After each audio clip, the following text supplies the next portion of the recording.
is brought to you by Curling O'Keefe, brewers of OB, and the Carlsberg family.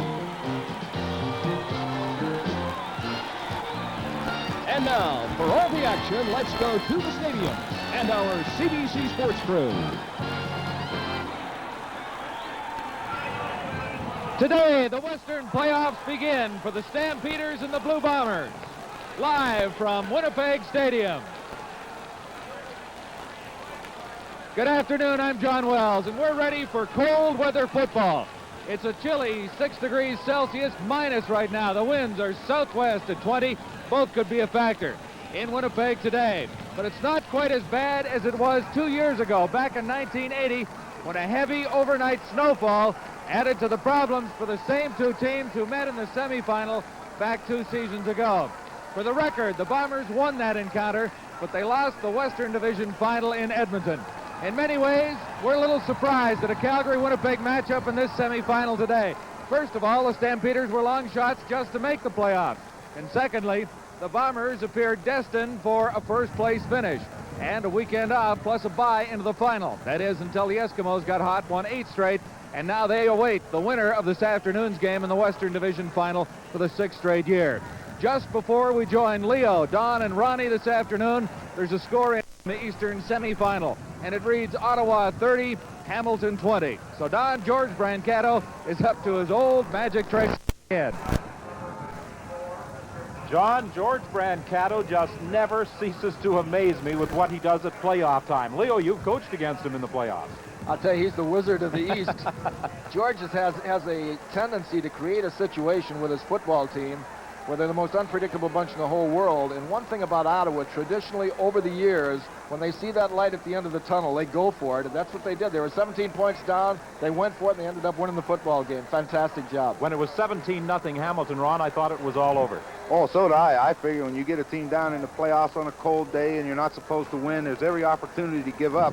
But you know the thing that I always get amazed at, every year we talk about Brancato rebuilding football teams, I don't think he should ever change his style. That seems to be the way he does it best. It's unbelievable he's done it again. I think it's great. He seems to tread that thin line and seems to come up with that successful combination when it counts most at this time of year.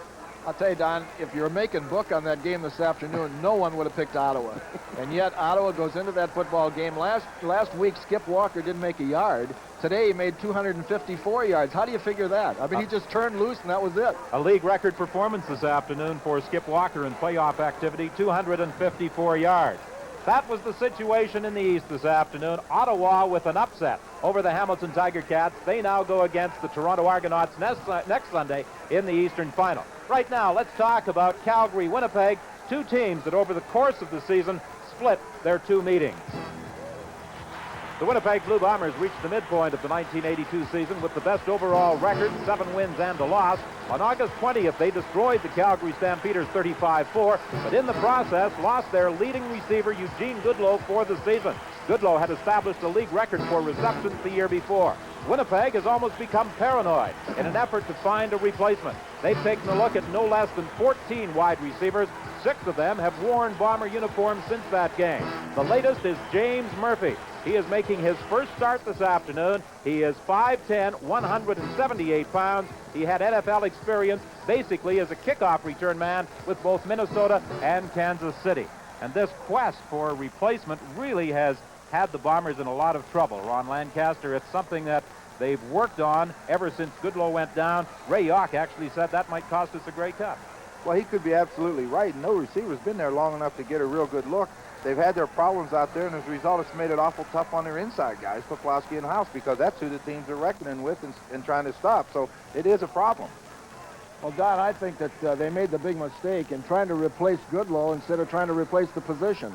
Every guy that they brought in there, they compared with Goodloe, and there's nobody, you don't get a Goodloe once every 10 years up here. And so every time they brought a kid in there, they said, well, he's not as good as Goodloe, put somebody else in there. Had they put a guy in there and stayed with him for the 8 games, by now they'd have a receiver position out there. They don't have one now. Be interesting to see how James Murphy fares this afternoon. The Calgary Stampeders have also made a major change. Dan Skutak, a linebacker, will be making his first start this afternoon. He's a replacement for the injured Larry Barker. This is a tough position for a linebacker to come into the lineup as well. Well, I'll tell you what, I believe this kid can play. He comes from Auburn University down in the southeastern United States where they play excellent defense down there. So coming in as an inside linebacker, he's more at home at that position. Plus, he's got Danny Bass beside him, and that always helps to have a veteran with experience there.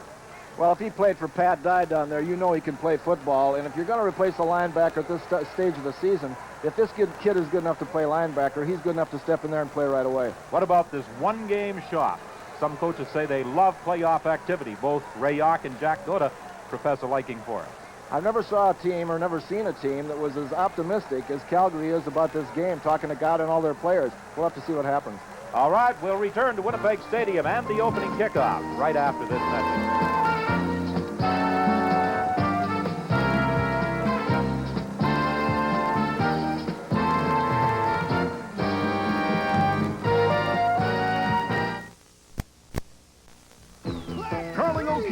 Your box seat to CFL 82.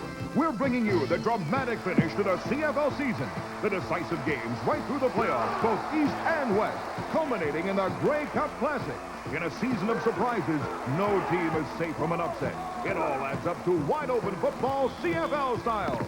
Catch all the action from your home box seat. Carling O'Keefe Sports. Bring the sports world home to you. The Calgary Stampeders preparing to kick off to the Winnipeg Blue Bombers in this Western Conference semifinal encounter. Winnipeg 35-4 victors on the 20th of August at McMahon Stadium in Calgary. The Stampeders came back to Winnipeg on the 11th of September. They were winners by a score of 15-11. J.T. Hay preparing to kick off for the Stampeders. Deep for Winnipeg, William Miller and Nate Johnson, numbers 33 and 80 respectively. Referee Ross Ferrier giving the signal to J.T. Hay. And this Western semifinal is underway. Nate Johnson will start out from the goal line.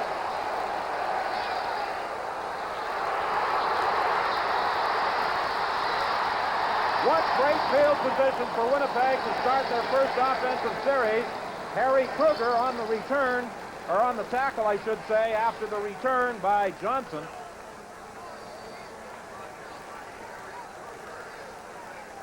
Dieter Brock working with Miller and Hucklack, and the receiving corps with the change, Murphy in there in place of Ricky Martin.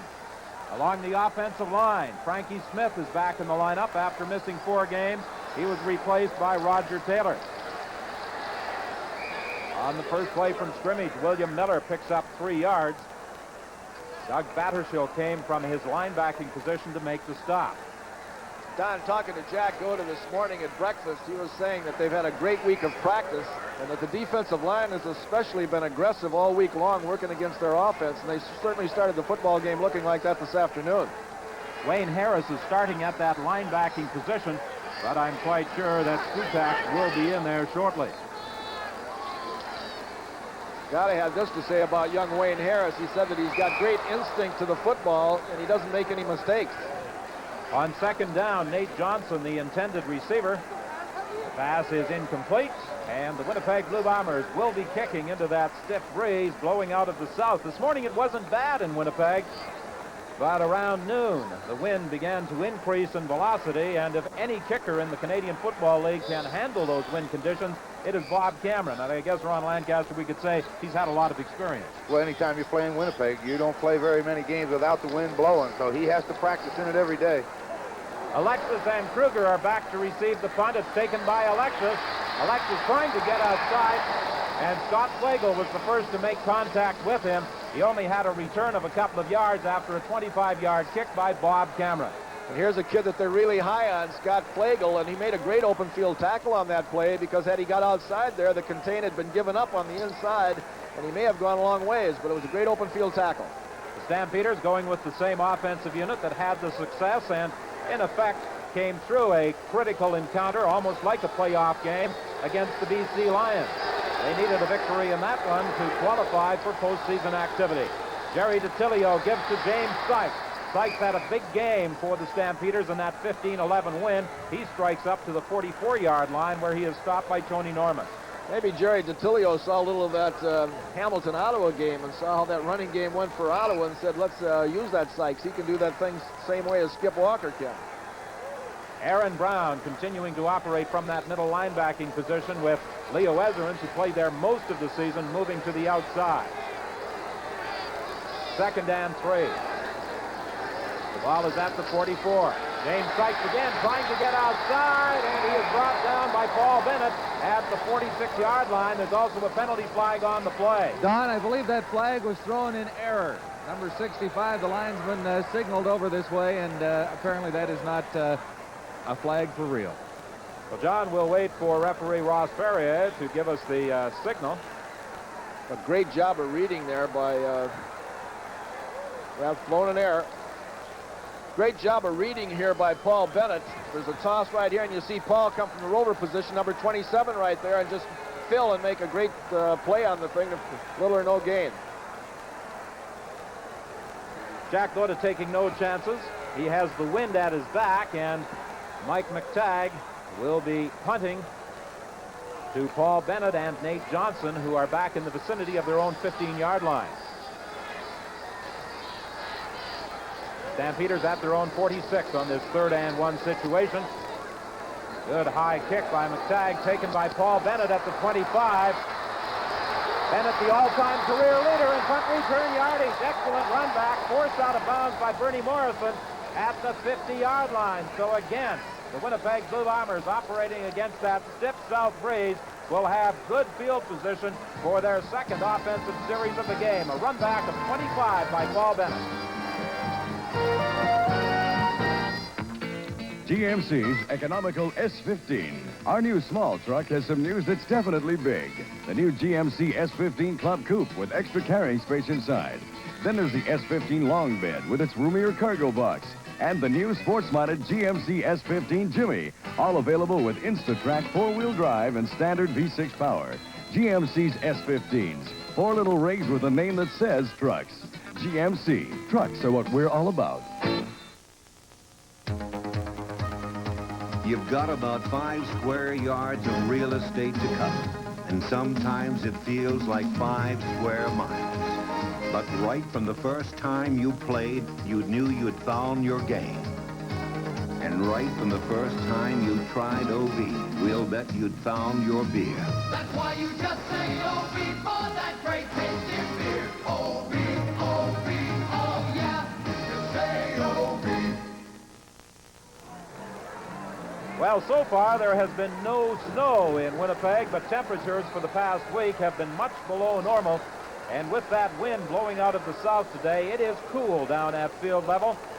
Dieter Brock, not as good a year as he had last season when he established the CFL record, but still, by any other yardstick, an outstanding performance in 1982 for the Winnipeg quarterback. James Murphy, he has the ability to run with the ball after catching it. They tried to set up the screen. It produces a gain of 8. Doug Battershill came over to make the tackle. Could almost see that coming. Just as soon as he went in motion, Terry Irvin started sneaking up a little bit. He must realize that if you get everybody over there, it's you and him all the way, and they ever block you, it's a touchdown. He saw it coming, and he got help from the inside, which he has to get. Murphy and Nate Johnson come out. Pete Caton and Lyle Bauer go in. A short yardage play for Winnipeg, 2nd and a little over 2 yards. The ball is at the Calgary 52-yard line. We're still scoreless in the opening quarter. 11 minutes, 50 seconds the time remaining. 2nd and just over 2, Winnipeg. William Miller fights his way for first down yardage to the 43 of the Stampeders. Darrell Toussaint came in from his halfback position to make the tackle. A run of 9 by William Miller. One of the disappointing aspects this afternoon, the fact that there was not a full house at Winnipeg Stadium. There's a handoff to Miller here, and this happens so often in a short yardage situation where they're in there real tight. If he hits that seam just right, there's a good chance he can break it for long yardage. Winnipeg 1st and 10, the ball at the Calgary 43.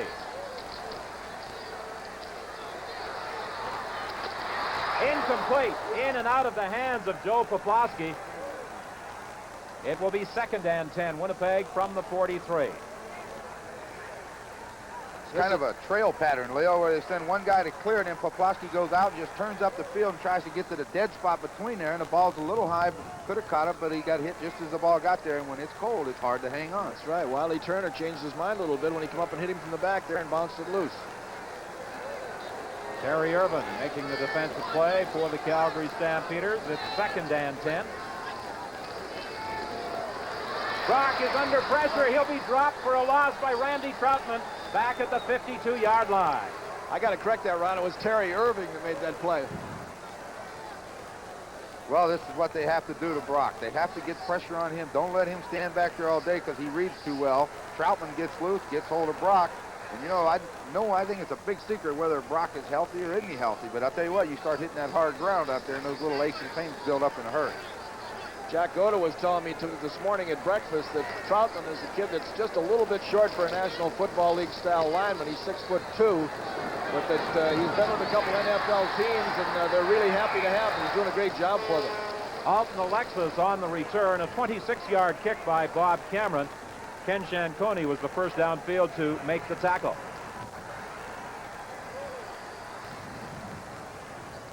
Let's establish something, Don, right now before we go any further in this ball game. Is it true or isn't it true that Ron Lancaster had a chance to sign Rick House, who's now the Shenley nominee, and he didn't want to take him. He didn't think he was good enough. I can't believe, Leo, that is a dirty shot. I shall get you. You got me already. You guaranteed that's coming. Pressure on DeTilio. He's being chased by McIver. His scrambling ability gets him out of difficulty. The pass was intended for Smith on the sidelines. It was deflected by Reggie Pearson. But it was the scrambling ability of Jerry DeTilio that prevented a huge loss as Doug McIver was chasing the Calgary quarterback. Well, that's a big play. You know, he doesn't have to take that 20-yard loss because he is trapped. He's got nowhere to throw it. Now he starts to scramble. McIver just about has him. But DeTilio, this is what he does best, and then he wisely throws it just far enough to where they can't call anything. It's knocked away, incomplete, no problem. That would have been a big loss. 2nd and 10. The Stampeders at their own 31. Well over the head of Willie Armstead, the intended receiver, and again the Stampeder offense is unable to move the football, and they are forced into a punting situation. Tony Norman was pressuring Jerry DeTilio once again. He's very fortunate, Don, that he didn't throw that ball on the money. If he throws it right at Armstead, Paul Bennett was already coming to rob, or whatever, thief or steal, whatever. He was going to get it anyway because he was there. He read that perfectly. Paul Bennett and Nate Johnson again are back for the 3rd down kick by Mike McTagg with 9:28 the time remaining in this first quarter. It's still scoreless at Winnipeg Stadium.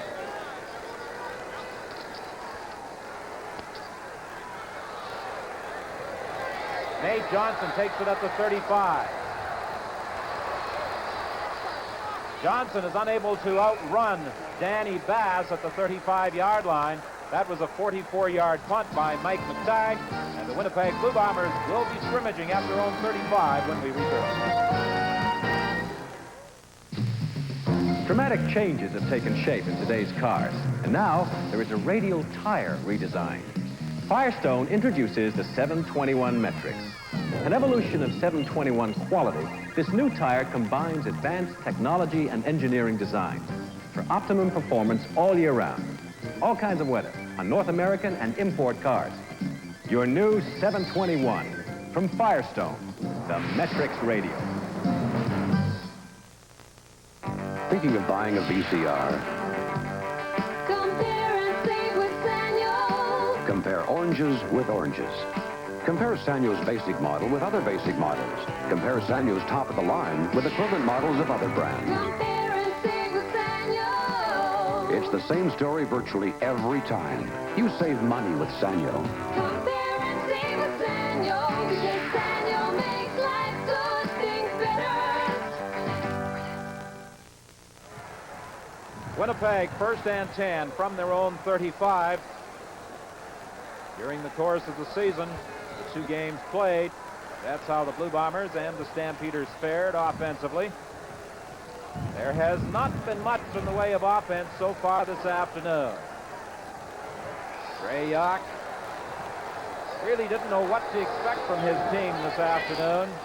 They were down after their loss last weekend to the Hamilton Tiger Cats. Very quiet all week, but he felt they were prepared to play.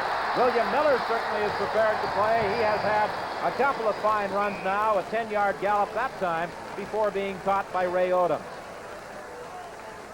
You see Miller here, a good back has that ability to start up to the inside and then veer to the outside and pick up his blocking.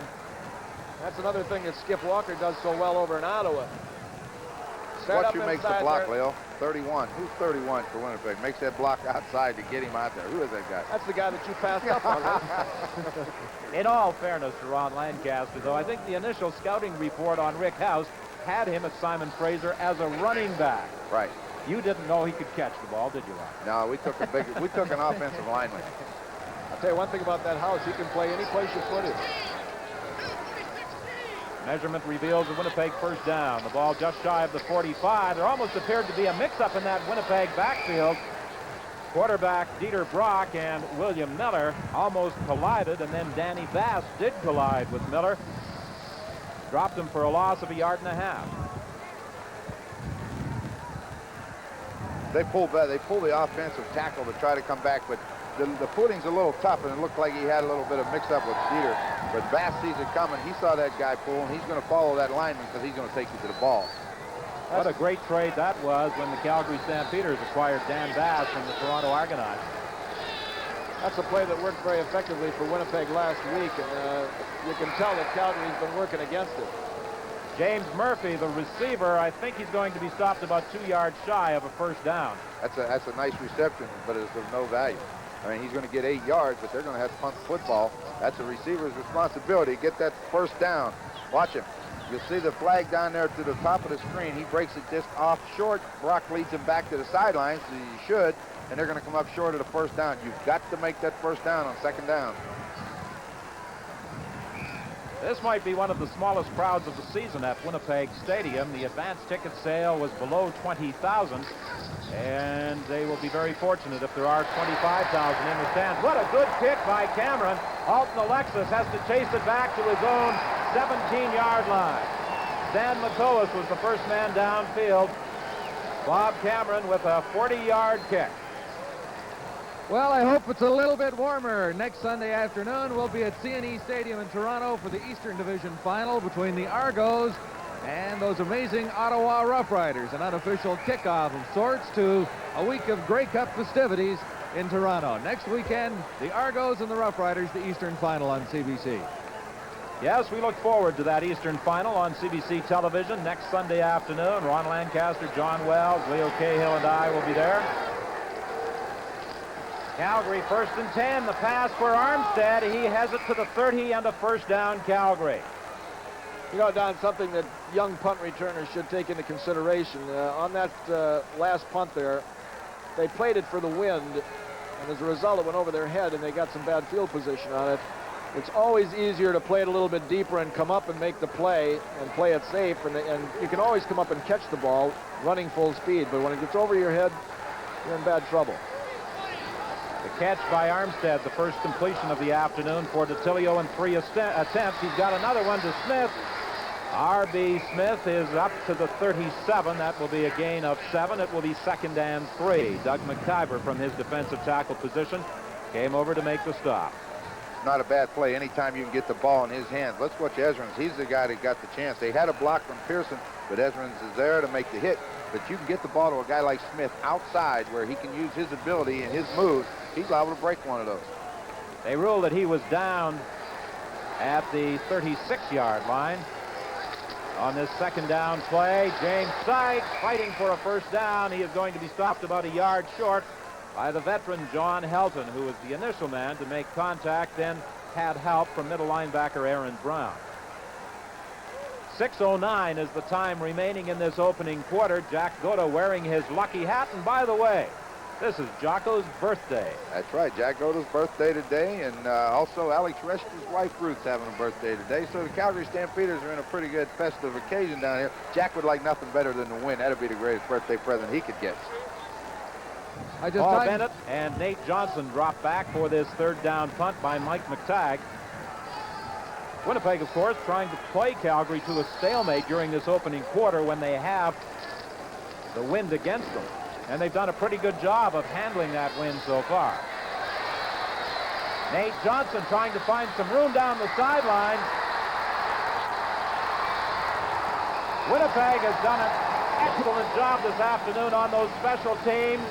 On the opening kickoff, it was Nate Johnson, then Paul Bennett on a return. This time, Nate Johnson. And let's pause for this message.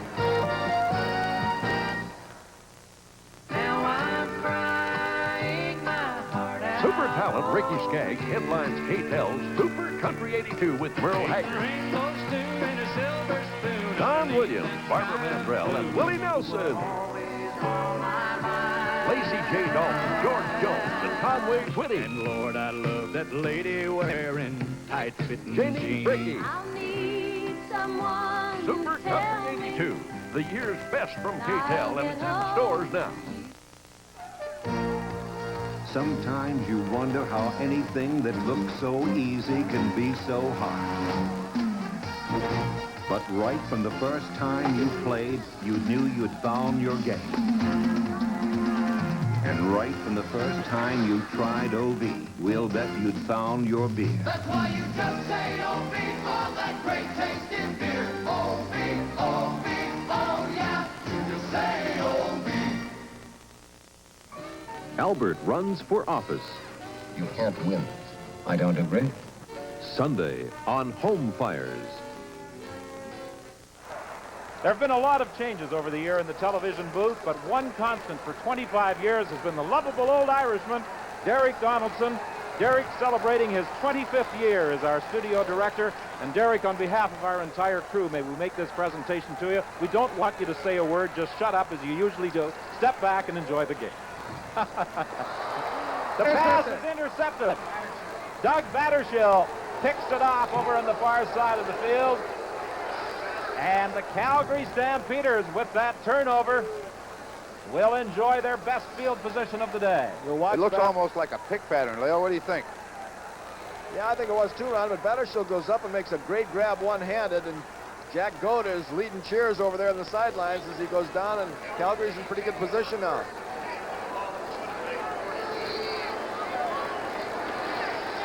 The Stampeders first and 10. They are at the Winnipeg 42-yard line with 5:14 remaining in this opening quarter.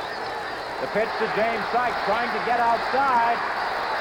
Good work by Tony Norman to force the play initially, and then Vince Faison came in to make the tackle. There's a penalty flag on the play. Vince Faison made a great play there, Don. He just would not let him outside.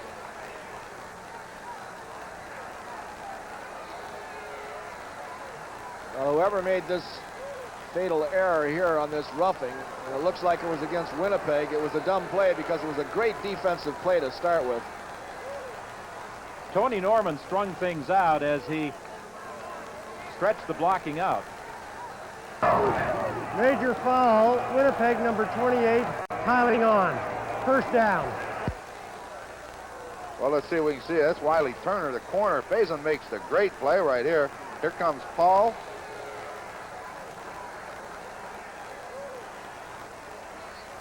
I don't know. I don't think I ever did see him, but he must have done something because they caught him. Well, that's a big penalty as far as the Winnipeg Blue Bombers are concerned because it moves the Stampeders into the 29-yard line, and now James Sykes runs it to the 20. That will be very close to a first down, depending on where they place the ball. Ray Yock talking to his offensive troops, particularly James Murphy, the new receiver. I'm sure he'll be stressing to him the patterns he must run. Yeah, he's going to tell him when it's 2nd and 10, get 10, and, you know, if you have to clear a pattern, get it cleared. But he's going to make sure he understands his rules and his plays out there. 2nd and 1 for the Stampeders.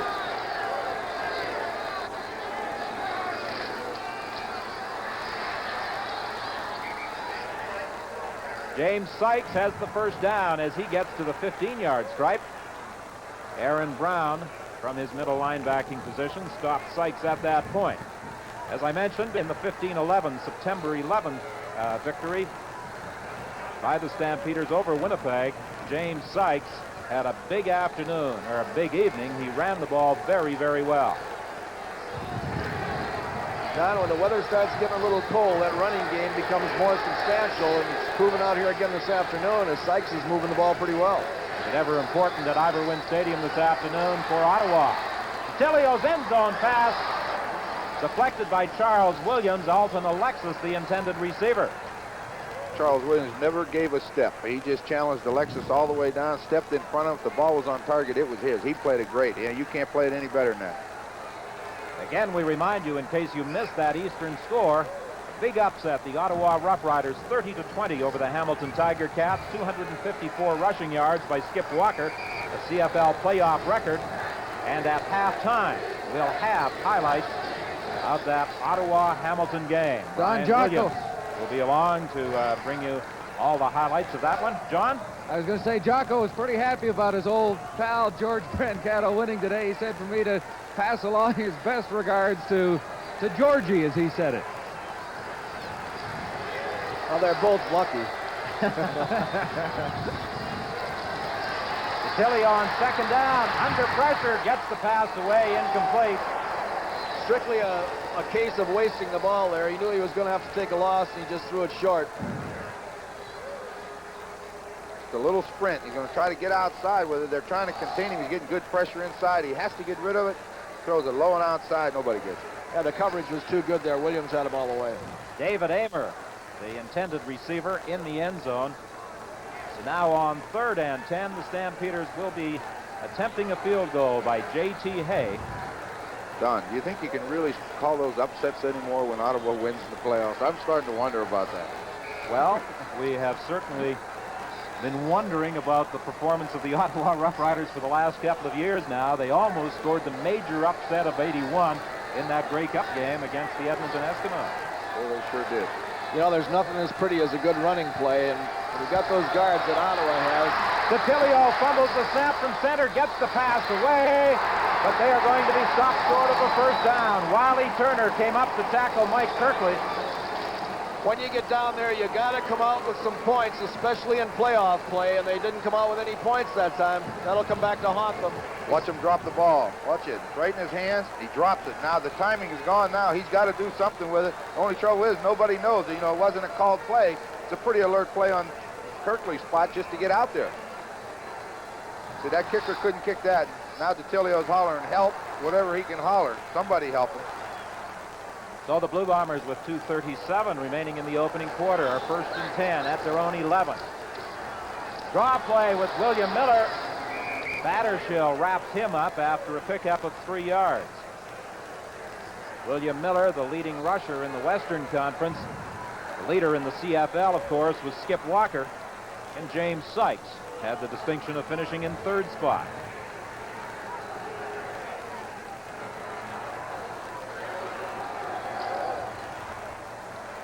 Brock has only put the ball in the air 5 times this afternoon. That's somewhat unusual for the Winnipeg quarterback.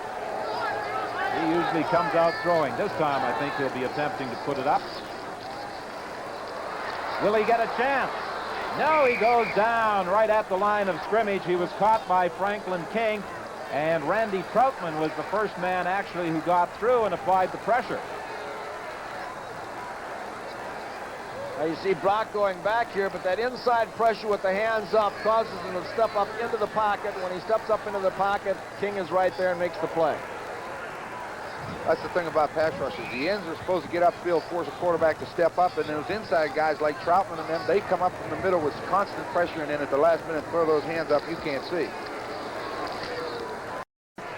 Made the tackle at the 33. That was a kick of 24 yards.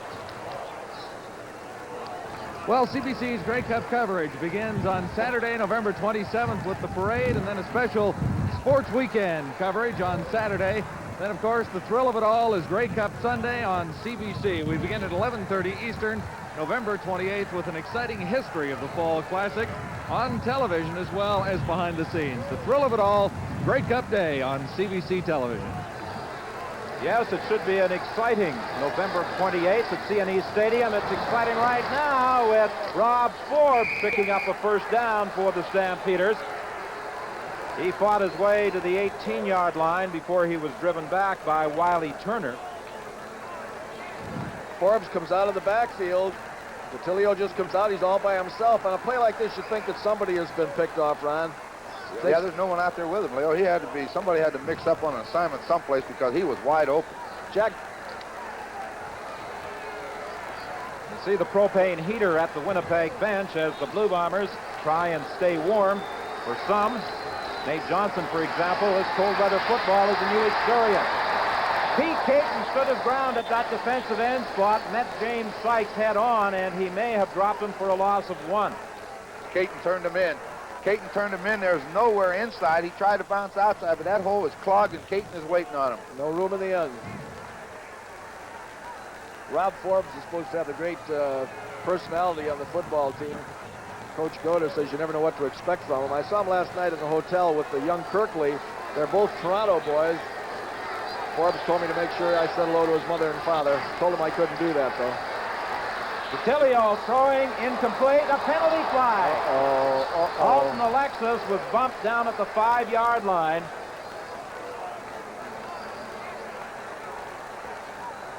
Vince Faison appeared to be the defensive back who bumped Alton Alexis. And the Blue Bombers are upset with that call. Well, they can be upset, Don, but let's see what the referee says. We know what it's going to be.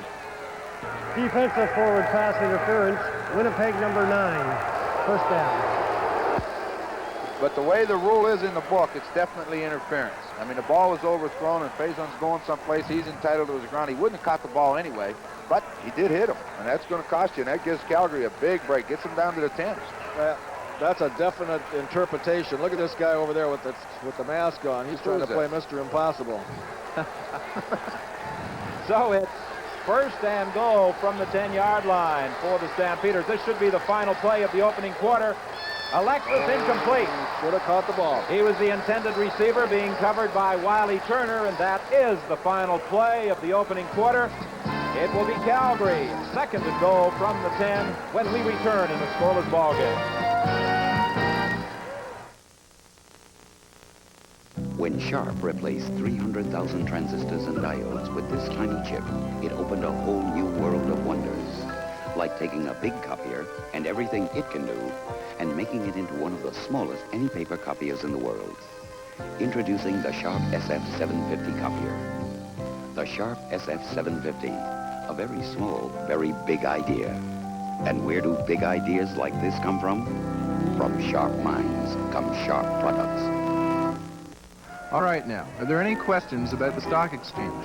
Excuse me, sir. Yes? You didn't mention trading. Trading? Yes, sir. You know how investors can also make money by trading their stocks? Well, trading takes a real expert. You mean like Mr. Chisholm? Like Mr. Chisholm. I'm going to ask Mr. Chisholm to be my trader when I grow up. Meanwhile, put yourself in the best place to be in the stock market, on the inside, with Hector M. Chisholm and Company.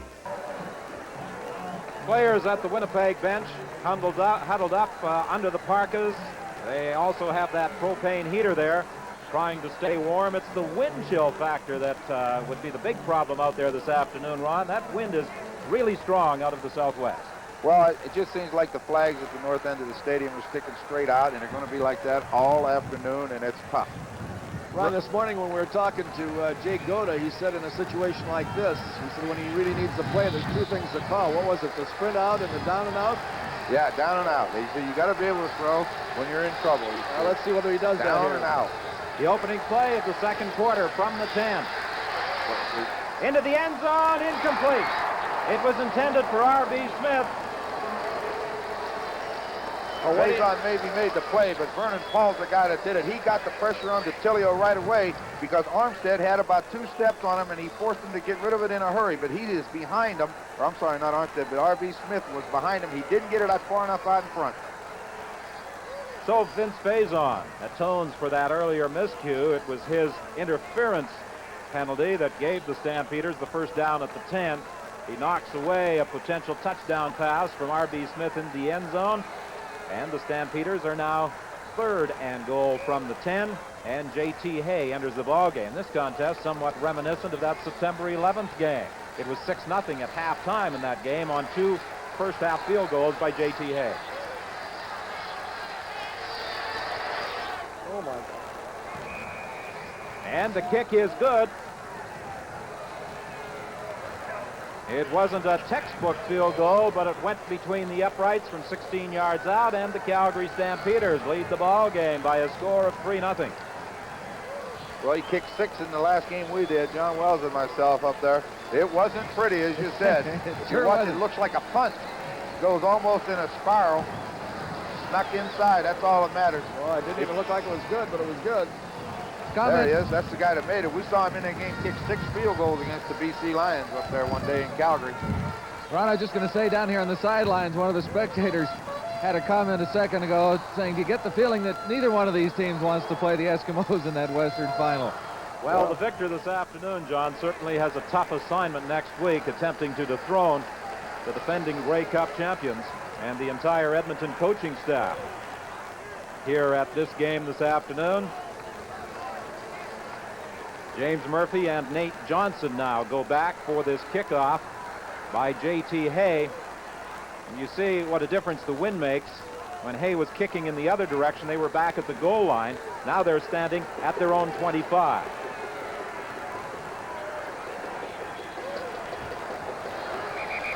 Little problem down there with the Bombers getting lined up. They wasn't sure exactly who they were supposed to have into the game, and a little confusion. That's why the referee, the team was not set. I think Winnipeg only had 11 people out there. They had one standing right down here in front of the bench. But he jumped off right at the end. They weren't counting right, I guess. Well, this fella's certainly prepared for the elements. A little late for Halloween.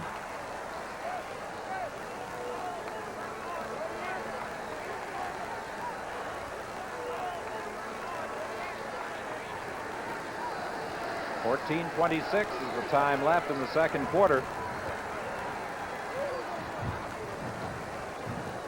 Now J.T. Hay spots the ball again at the 35. Not quite sure what the confusion was. I don't think Winnipeg was really lined up, ready for that kickoff. That ball really hangs. James Murphy takes it at the 38. Murphy fighting his way up the middle. This is the area he specialized in with Kansas City on kickoff returns. And after a 38-yard boot by J.T. Hay, James Murphy came scooting back up the middle for 21 yards. He's a pretty tough kid, too. You'll see right here, Harris come through there and get a real crack at him. He just keeps right on going, almost breaks it into the open. Moyer made the tackle. Those flags, just a little tattered and torn from being blown about constantly at the north end of Winnipeg Stadium. Dieter Brock loses the football. Nobody seems to know where it is. Finally, it's picked up by Rick House. And House is going to be dropped way back at the 42. Franklin King was the man who hit Winnipeg quarterback Dieter Brock. Calgary did a great job defensively that time. They tried to cross the back coming in motion. There's a back coming in motion out there, but the inside linebacker Calgary just stayed right at home, and he was waiting, and Brock has to pull it down, and that gives Franklin King a chance, and that ball came loose. It's a good thing one of the Stampeders didn't see it, because he would have had an easy touchdown. It was strange the way that ball bounced around. Nobody seemed to know where it was. The only referee, the referee's the only one that's seen the ball. Looks like Small is down, and he was one of the guys that was in there putting the pressure on. He would be a big loss if he went down, because Jocko is really high on this guy. Scott MacArthur's gone in, Don. It looks like he's all right, though. He's jogging off. George Small's name, something of a misnomer. 6'2", 220 pounds. There hasn't been much in the way of offense, as a 3-0 score would tend to indicate. 2nd and 24, Winnipeg. Brock having difficulty finding a receiver. Finally bobs it open to Joe Poplawski. He's all alone down at the 17. Well, that's what happens, Don. Dieter had time to throw anything he wanted and finally scrambled out of there, and the Calgary defensive backs made a mistake and come out. Watch Dieter. He's looking all over the place trying to find somebody to throw to. Now he's going to sneak out of there, and the Calgary defensive backs come up on him, and Poplawski's smart enough to just go to the open area, and he finds him, and it's a big gain. Boy, he laid it up there just perfect, too. Just let it go and just let Poplawski run right under it. Ray York has to be somewhat relieved with that play. A gain of 49. It's Winnipeg. 1st and 10 from the Calgary 17.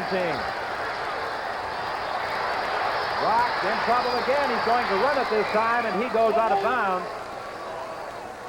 George Small missed just one play, came back in. He pressured Brock, forced him out of the pocket.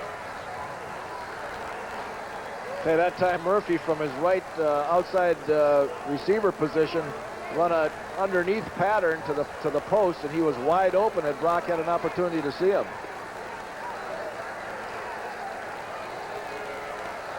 Second and 6, Winnipeg. The ball is at the Calgary 13.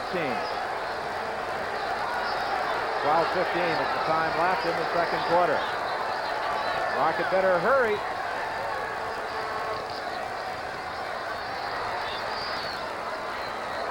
Into the end zone, intended for Nate Johnson. Terry Irvin was the man closest to the pass. Brock isn't throwing with the same fluidness that he threw earlier in the season. I think he must still be hurt a little bit with that. They said he had a dislocated finger. And I think maybe that finger has taken a little bit of the touch off the football because he's not putting it in there like he did earlier in the season. He isn't having a great deal of time to find those receivers either, though, Leo. Well, you know, another thing, that when you were playing on the hard ground in cold weather, your receivers don't get to those open areas as fast, and that time Johnson wasn't there when the ball went by. Trevor Kennard will attempt to tie the game. It's good. So with a 16-yard field goal by J.T. Hay and now a 20-yard field goal by Trevor Kennard, we have a tie game at Winnipeg Stadium. Let's face it, today's the day for 1983 Buick Skyhawk. Now's the time, and tomorrow's looking fine. All the elegance you'd expect from a Buick in a smaller front-wheel drive package. Sportiness that just has to be experienced.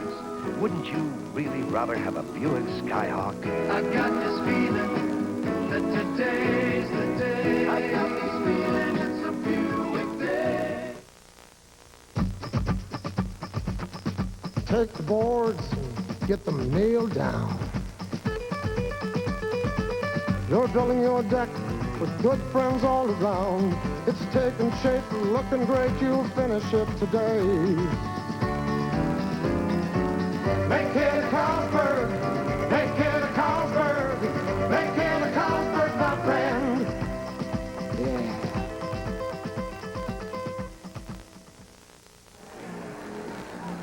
Stampeders wisely have opted to scrimmage from their own 35. Had they chosen to have Kennard kick off following that successful field goal, he could quite easily, I think, Ron, have put it in the end zone with that very strong wind at his back. Well, he's got the strong leg. All he has to do is get it up in the air. The wind will do the rest. This is great field position to start from. Kennard does have a strong leg. He hasn't really had great accuracy this season. He missed 4 field goals a week ago that could have given Winnipeg a first-place finish. James Sykes trying to get outside. He fumbles the football. It's still loose. Recovered by the Stampeders back at the 30. Forbes has it, Don. Rob Forbes, the man who pounced on that loose football. I believe, however, they are ruling that Sykes was stopped before it bounced away at the 37. Sykes has that same ability that Miller has. He started inside, then bounced it outside, and as he hit the ground, the ball came loose. Forbes recovered it, but they're going to give him a 2-yard gain. The ground is not supposed to make you fumble, so it may not have been a fumble. Second and 8. Detilio is under pressure. He's going to be dropped back at the 20-yard line by Tony Norman. Did Tony Norman show some speed right there? Detilio never had a chance. It looked like he had a chance to get out of Pete Kate and get outside of him, but Norman came from lower. Watch the speed on this guy. Leo, catch him. He looked like a greyhound on those last few strides. Well, there's a nice feeling when you get close to that quarterback to close in and make that sack. But I've noticed both Norman and Catan, both of them are coming with an outside rush. And I'm going to be surprised if somewhere here this afternoon, Jerry Detilio doesn't pull the ball down and duck up inside that rush and take it up the middle. One of the off-season activities of Tony Norman is work in the solar energy field. We could use a little of that right now. Maybe he could be a magician. The third down punt bounces back toward the line of scrimmage, picked up by Paul Bennett. That draws a penalty flag. Bennett into the 15-yard line. Oh, he knows what to do with that football when he gets it. He's got that great ability to turn the speed on into the seam right up the middle, and he doesn't waste any time. Only a 14-yard punt, a 20-yard run back. Winnipeg with excellent field position.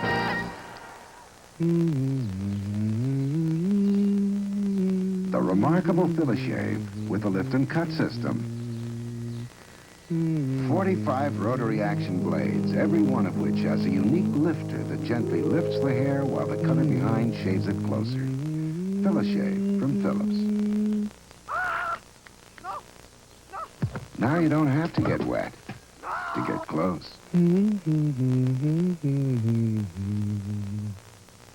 You got your country morning and your country folks, your country kitchen and your country style. Take your country boy and your country girl.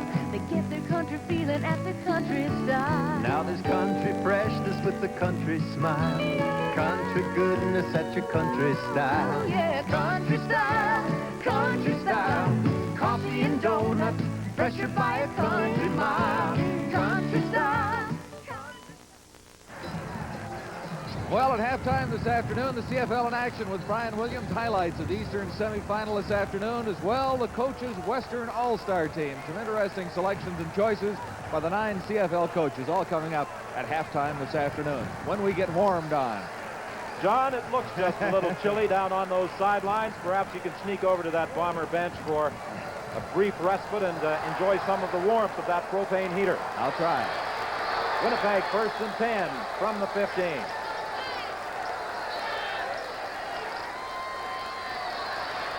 Good protection for Brock. The pass into the hands of James Murphy and out again. Terry Irvin almost picked that off, too. Irvin right in the chest. He went down all by himself, and Brock looked off to the left and then went back to him, and he ran a sideline cut and then turned around into what turned out to be a curl, but it was thrown on the wrong side of him. It would have been a great catch if he caught it. It's the kind of a pass that when it's deflected off of you, if that defensive back is close enough, might be an interception. 2nd and 10, Winnipeg from the Calgary 15. 9:38 is the time left in the half. The score is tied at 3. Rick House makes a circus catch inside the 5. There's a case right there of the same kind of a pass being thrown, only House turned around in an acrobatic fashion and just made the catch. Fantastic.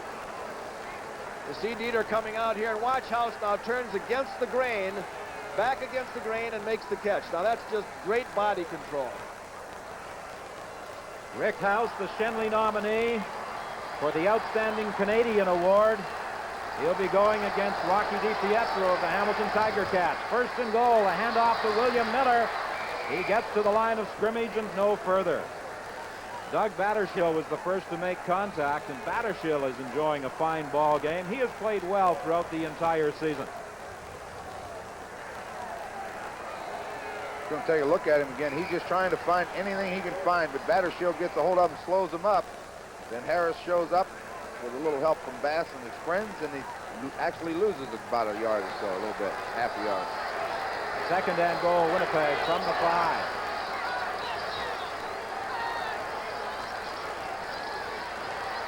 Into the end zone, Dan Hucklock, touchdown. Well, you see Doug Battershill complaining about being picked on that play. There's nothing he can say because that was a well executed. Well, this certainly seems to be the year of the pick in the Canadian Football League. Every team has been using it successfully, even though it can be construed as being illegal, but watch it again. Battershill actually ran into Odom, but right in front of him was Murphy, so there was no way Battershill could get out there to cover Hucklack. He goes in easy. Well, they brought everybody in motion to the right, including Rick House from his left slot back position. He blocked over there and gave Brock the time he needed to get Hucklock out of the backfield to the left. Well, the big run back by Paul Bennett set the stage for that one, and the 5-yard touchdown strike to Dan Hucklack moves Winnipeg in front for the first time. They lead at 10-3 with 8:19 left in the half. Outer space. The icy cold that invades your home because you lower your thermostat to save money. Result? Inner space can become unlivable. Conquer this problem with a Kerosene portable kerosene heater. Precision designed and safety tested to the highest technical standards and 99.9% fuel efficient. 99.9%. Kerrison brings back comfort to inner space for a price that's bound to work. For the name of a dealer near you, call toll-free 1-800-268-8084. Confidence is why more and more Canadians are coming to Firestone for car care. They're confident that work done by our brake specialists will be done right at a cost that holds no surprises. They have confidence in our tune-ups and know that when we say their car will be ready, it will be. Even if all you need is an oil change, you're always welcome to relax in our comfortable lounge and have a coffee on us. North American or import car, come to Firestone for car care. You'll drive with confidence. The National, Canada's #1 television newscast, tonight at 11:30 in Newfoundland on CBC television. Bobby slips. Dan Hucklack, acquired by Winnipeg from BC in 1980, primarily for his blocking skills. But he was the receiver on the go-ahead touchdown for the Winnipeg Blue Bombers as Trevor Kennard kicks off. It sails into the end zone, and it will roll through the end zone. I don't believe that R.B. Smith, who came over attempting to catch that ball, touched it. So that means it will come out to the 25-yard line. Jack Goda wearing his lucky hat. He's also got his son Jake with him again. Last time they were here, they won 15-11. It was Jake's birthday. He brought him down. They won. I think he's here because of the good luck charm. Yeah, Jack's not too superstitious, is he? I think he must have polished off about 25 cups of coffee this morning. Oh, you see something? Without a doubt. There is no doubt about that. I think I had 15 with him. First and 10 from the 25. James Sykes finding no running room as he tries to go up the middle. Leo Ezerins came in to plug after the initial contact had been made by Aaron Brown. Well, John Helton closed it down right there and forced him outside, and Ezerins was standing there waiting. There was just nowhere for him to run. The pickup of 3, it will be 2nd and 7. All right, watch John Helton. He sees it coming. Now, watch him go down inside. That forced him out, and there's Ezerins with no one to block him. Pretty hard to run when you got a linebacker standing there free. John Helton, the veteran of this Winnipeg team, 2-time Shenley Award winner. Pretty hard to fool. On 2nd and 7, DeTilio finds Armstead right at the 35. That should be a first down. Aaron Brown made the tackle. 7:12 is the time left in the half. Again, we remind you at halftime, the highlights of the Eastern semifinal. Ottawa 30-20 over Hamilton. The lucky charm for the Calgary Stampeders, Jake Gotta, standing at that Calgary bench. He's what he like does? His father's an old ham. You know what he does? He keeps track of the defenses for Coach Roach over there. He stands beside him, writes them down on the paper. Jack said the last time he wanted to call them. He felt he knew which ones were the best. DeTilio throwing deep, looking for Alexis. Oh no, he was in behind Charles Williams. That was a difficult catch, an over-the-shoulder type of reception, but he had it in his hands. That was a great throw. It looked like when he let it go, it was overthrown, and the wind held it up perfect for him to catch it in stride. He just goes down, turns outside. Now watch him here. It goes right through his arms. He starts to the outside. He heads for the track, and he's saying, where's the exit? Let me out of here. Well, that's well thrown. It looked like it was overthrown, Leo, when it took off, and it got up there and just hung just to make it easy. Nice picture there. That's what hurts. Look at the reaction of all those players standing at the Winnipeg bench. One huge sigh of relief. Jack Goda was saying this morning that when they drop the pass, if he's looking in the films, he calls it a suitcase play. One more like that, and you're packed your suitcase. Willie Armstead won't have to worry about packing any suitcases. He's been a big receiver this year for the Stampeders. However, he is stopped short of the first down. Vince Faison was there to make the tackle. First time in his career, he's over 1,000 yards this year for the Calgary Stampeders. He was the big play man early, and when they got R.B. Smith in the lineup, it's given him a little bit of breathing room because they can't double him all the time. 3rd down, Calgary. Goda sends in the punting unit. Well, it happened right in front of the Calgary bench. Goddard has the opportunity to look at it. Of the 6 passes that have been completed this afternoon by Calgary, 3 of them have gone to Willie Armstead. He went down there and Paul bumped him a little bit, turned him to the outside. The corner come up and made the play. That's how it should be done. Paul Bennett trying to find some blocking assistance. It does not materialize, and he is stopped at the 41-yard line. A 28-yard punt by Mike McTagg, and Darrell Toussaint dropped Paul Bennett right at the 41. We talked about John Helton, the veteran of this Winnipeg team. This could very well be his last season in professional football. He's been around for 14 years. In 72 and 74, he was a Shenley Award winner. Big John would certainly like to go out on a winning note.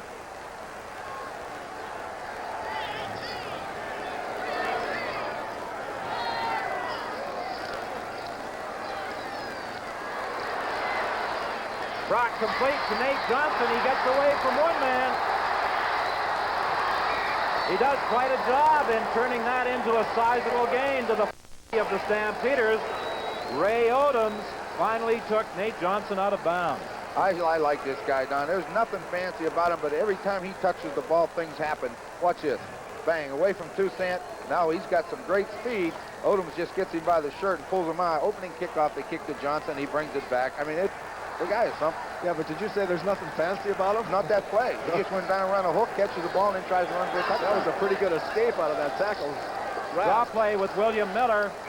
That was a pickup of 24 yards on the pass to Nate Johnson. George Small is there to stop Miller after a pickup of about 1 yard. Let's remind you that this program is copyrighted and is strictly for the private use of our audience. Any reproduction, retransmission, or exhibition in whole or in part without the express written consent of the Canadian Broadcasting Corporation is strictly prohibited. How about you're going to let me read that today? Next week. 2nd and 9.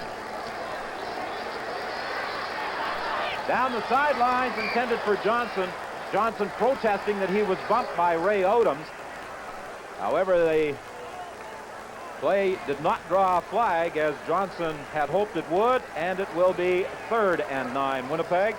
Trevor Kennard comes into the field goal, or into the ball game to attempt the field goal. They try to run a stop and go on Odoms, but he doesn't have much room to get by him. That's good defense by Ray Odoms. He has the sideline as an extra defender there. He just wouldn't let him by him. Pretty tough to throw when you've got Ed McElhaney in your face as well. Yeah, that's for sure. Yeah, that McElhaney, he's tougher than Japanese arithmetic. 46-yard field goal attempt by Kennard is wide. It will go through the end zone for a single point. I don't know about it. 3:58 is the time left in the half. 11-3. The Winnipeg Blue Bombers now lead. Kennard this year successful on only 27 of 52 attempts. He has been struggling this season after having 2 very good years in kicking the ball for Winnipeg.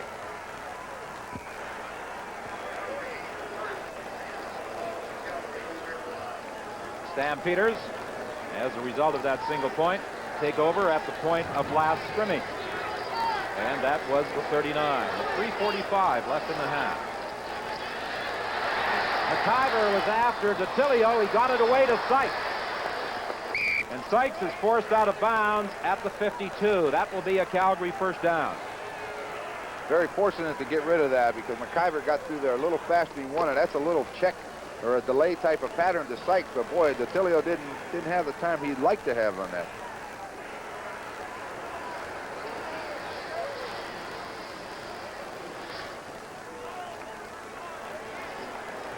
Alexis comes out wide to the right.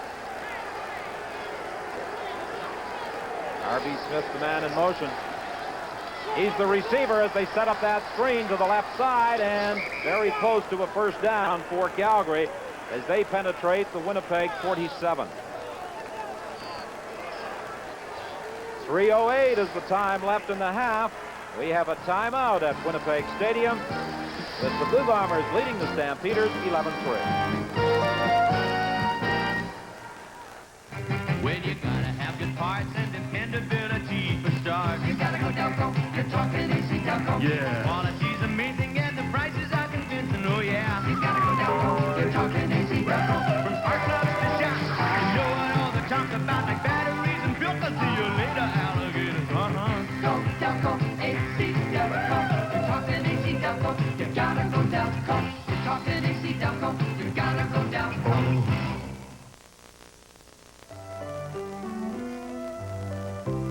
took your dreams and made them run. It took some work, but you finally got it done. Seen it through, got your style, good friends make it all worthwhile.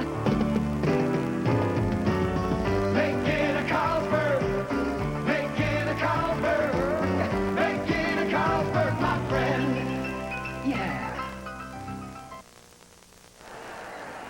Well, regardless of the outcome this afternoon or what might transpire over the balance of the season, Jack Goda has done quite a job with the Calgary Stampeders in this 1982 campaign. Well, he sure has. For a team that wasn't expected to get to the playoffs, here they are. So he's done a great job. He's a lot like Brancato. He creates an atmosphere that's conducive to winning and to having fun. Jerry DiTilio on 2nd and 1 picks up the first down as he gets to the Winnipeg 40-yard line. So with 2:51 left in the half, the Stampeders keep their drive alive. Got the little play action fake. Now he wants outside. He's got some receivers going downfield, but if they cover them, then they have the guard in front of him. He's got to have room to run. He gets his first down and says bye-bye. Well, it's the scrambling ability of Jerry DiTilio that has really helped the Stampeders in the past couple of weeks. From the 40, 1st and 10. DiTilio throwing deep, nobody there. That was about 10 yards past Mike McTagg. I think he anticipated McTagg going deep, and he didn't do it. He hooked it up and stopped, and the ball goes over his head.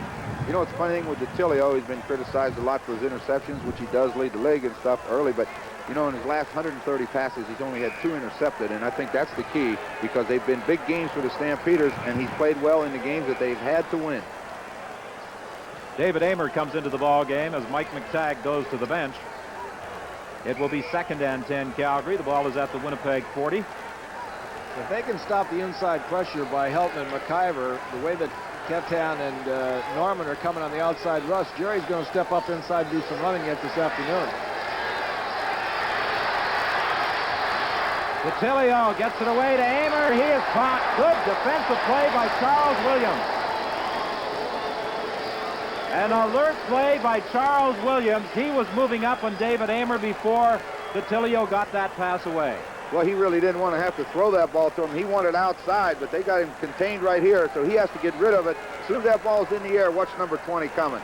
He's right on top of him just as the ball arrives. That's excellent defense.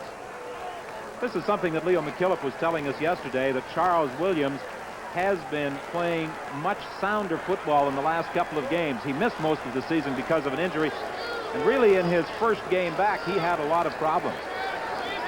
Who did he face? Terry Greer. Terry Greer. That can give you problems. Nate Johnson on the punt return. Oh, he was just tripped up. Lloyd Fairbanks made the contact with Nate Johnson. He had a hole open ahead of him, and Nate Johnson is still down on one knee. But apparently he's okay. They did not send out any medical help for Nate Johnson, so he remains in the ball game with the Winnipeg offensive unit with 2:14 left in the half. The Blue Bombers at their own 33.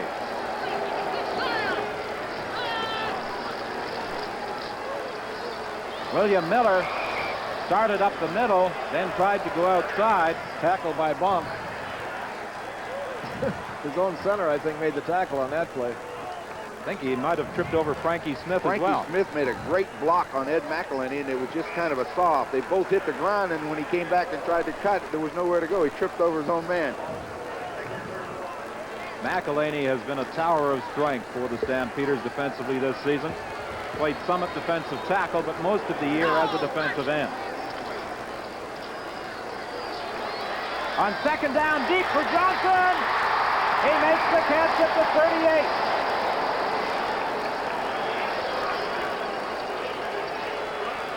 Darrell Smith made the hit on Nate Johnson. He just tries to take a seam. He's going straight up the field deep, and the ball's thrown. Dieter lays it in there. Watch the hit he takes. Nice catch. Darrell Moyer's coming over. I'm sorry, that's the other defensive back, Smith, and he caught him really good and dropped him. That's why he's slow getting up. He took an awful hit right there, Leo. Cut him right under the chin with the forearm, and there's no way in the world it'll soften you up sooner than that. Boom. A 41-yard gain on that Nate Johnson reception. Twice now when the Bombers have been back in their own zone, Brock has come up with big plays. First the pass on 2nd and long to Poplawski for a gain of 49, and now 41 yards to Nate Johnson.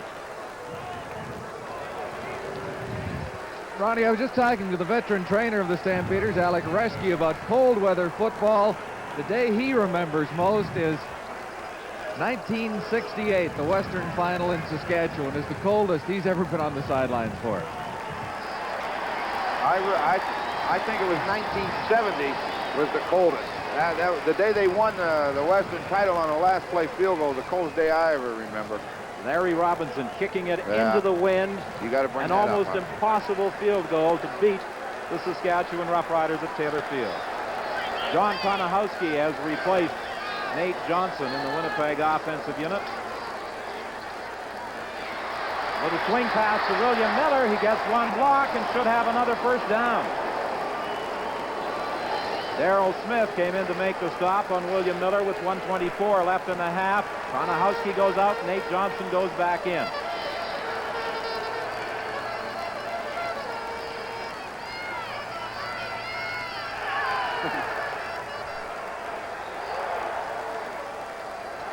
Winnipeg at the 28 of the Stampeders, 1st and 10. Johnson comes out wide to the left.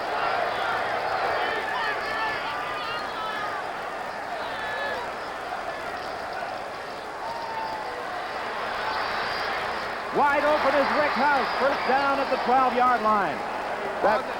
Go ahead, Leo. On that play, Ron, I watched Rick House all the way. He came in motion from the right, back over the left, looked like he was going to block, and then went off the line of scrimmage and looked for the ball immediately. And he was covered pretty well by a linebacker, but worked into the open spot and got himself open, and Brock found him. A gain of 16 yards. Winnipeg had concerns that Rick House would even play this afternoon. He has been very ill with the flu for the past couple of days. He did not attend the pregame meal this morning. And as late as 2 hours ago, they had doubts about him playing. The pass into the end zone intended for Murphy, incomplete. 42 seconds the time left. I don't think you worry about House. He's going to be there. I don't think it matters how he'd have felt. He'd have been out there today. He wasn't the primary receiver on that pattern. Calgary covered the 2 guys that Dieter was looking for. So House just went down there and found a hole and says, if he gets in trouble, I'll be here. Well, the fans at Winnipeg Stadium have been enjoying proceedings for most of the game so far. And with 42 seconds left on the clock, Winnipeg faces a 2nd and 10 situation from the 12.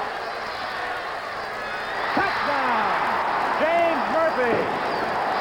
They've been working on that all afternoon on that post pattern, and they finally got it to him. Here it is, right. Brock goes straight back, goes down from the right side and just runs the post pattern right into the middle. And Murphy has been in there 2 or 3 times uncovered, and Brock has been rushed and hasn't been able to get him the ball. But that time he had the time to get it to him, thrown in there perfectly for the score. So the Blue Bombers, with 38 seconds left in the half, increase their advantage to 14 points, and Trevor Kennard will attempt to make it 15. He does. That was a big touchdown. You know, talking to Coach Goda today, he wanted to be close at halftime. You don't want to get into a shootout with the Bombers when they got Brock and all these receivers. He wanted to be close at halftime, feel he could come back, and they scored the touchdown with 30-some seconds on the clock and gives them a pretty good lead. That was a big, big touchdown for the Bombers. Well, we talked earlier about all the receivers the Winnipeg Blue Bombers have had in camp in an effort to find a replacement for Eugene Goodlow, who was injured in that August 20th game against the Stampeders at McMahon Stadium. 14 have been invited to camp. 6, as I said at the start of the telecast, have worn a Winnipeg uniform this season. And Jack Goda might agree with the assessment Ray Yauch came up with yesterday that James Murphy might be the man that the Bombers have been looking for. Well, if he can play on a day like today in your first game and hold on to the football, that's a big plus, and it shows you that the guy can play when it's cold, and that's one of the prerequisites in this league. One thing that's a little bit coincidental is that it looks like it's going to be 18-3 going here at halftime. Over East it was 17-3, but we know what happened on that. Yes, the Ottawa Rough Riders certainly staged a big second half comeback. Ken Shanconi made the tackle on R.B. Smith at the 34-yard line, a 64-yard kickoff by Trevor Kennard, and a run back of 32.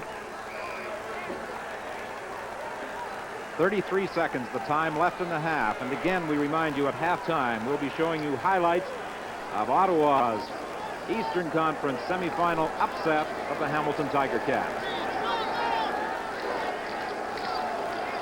James Sykes attempting to get outside. He has a gain of about 3 yards with 28 seconds now remaining in the half. I think the Stampeders at this particular juncture quite happy to head to the dressing room and regroup. Like their sprint draw series. Sykes wants inside. Now he's just going to run where he can. But the guy that makes the tackle here, Aaron Brown, Coach Leo McKillop yesterday talking about him, really is impressed with the play of that man. Aaron Brown made his debut as a middle linebacker for Winnipeg on Thanksgiving Day against the Toronto Argonauts. James Sykes again, and he is stopped short of the 40-yard line with 6 seconds left. John Helton was the man who made the tackle. Well, it's just 6 seconds left in the half. I'd like to say thanks to Vic Rapp for the things that he did for us. And he was coaching the BC Lions, and I think he was a darn good football coach. Behind the bench of the Winnipeg Blue Bombers on November 28th, this man, Jack Gouda, also has designs of standing behind a bench at CNE Stadium in Toronto on the 28th of November. And there's a couple guys down at the end of the booth that have a special designs too. One of them is Huey Campbell. Yes, there are 5 members of the Edmonton coaching staff in attendance this afternoon. Mr. Gaines, Mr. Matthews, Mr. Lemmerman, Mr. Murphy, and the head man, Hugh Campbell. The kick off the side of McTagg's foot. Penalty flag as Reggie Pearson takes the ball at the midfield stripe. A no yards assessment will go against the Calgary Stampeders, and with that penalty, the Blue Bombers will get one more play before the half. And Trevor Kennard is already on the field. 41. First down. Mark Moores had encroached upon that 5-yard area, and now Winnipeg will attempt to add 3 more points before the half ends as Trevor Kennard comes into the ball game. That's something Jack Gouda did not want to happen. No, you don't want that to happen at all. You don't think they'd fake it here, do you, Don? You've been talking about that all season. I hardly think so. A 47-yard attempt will be upcoming by Trevor Kennard. He's got the length. It's good. Well, that will certainly give Trevor Kennard and his teammates a boost, and you see them coming out to congratulate Kennard on his success to end the first half. It's 21-3 here. Now for highlights of that Eastern semifinal, Ottawa and Hamilton, here's Brian Williams. Highlight 2 teams that will be competing in the Grey Cup game. Of course, in the East, it's been reduced to 2, Ottawa and Toronto. 3 still alive in the West. The Winnipeg Blue Bombers and the Edmonton Eskimos have more hope right at this juncture than do the Calgary Stampeders, but the Stampeders are still in it.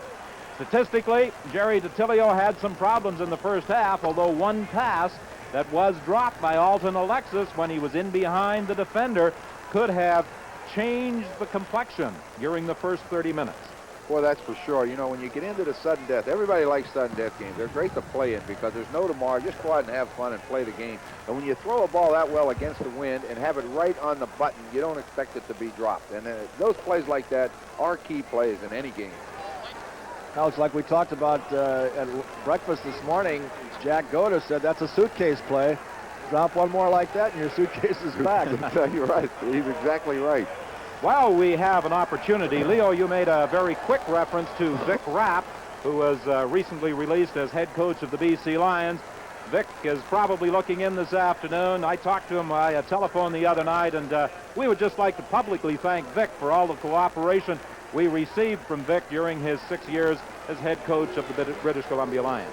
I tried to call him, Don. I had the wrong number. But anyway, he has been very cooperative with us. We think he did a heck of a job out there in BC. He sure did. He's a good football coach, and I'm sure that he'll get a job someplace else if he wants to. Alton Alexis on the return, and the Winnipeg Blue Bombers are fired up as they start the second half of this ball game. Milson Jones was the man downfield to make contact. You know, and looking back to that September 11th game, it was a kickoff return by Alton Alexis that got the Stampeders off to a good start.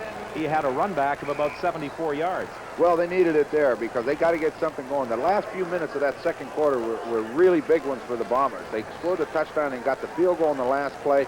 That's a big thing. Calgary's got to get something going early because they're down a lot of points. Stampeders have the wind advantage to start this third quarter. Good catch by Willie Armstead. There's also a penalty flag on the play. That was a great catch, too. He was tackled by Reggie Pearson. It was interesting that flag went flying in the air, and Jack Gouda caught it at the Calgary bench. Well, he always had good hands. Watch his catch. He makes the catch, but look at the face mask right there. He's got a hold of him. No doubt about that Major call. foul, number 8, Winnipeg, face mask.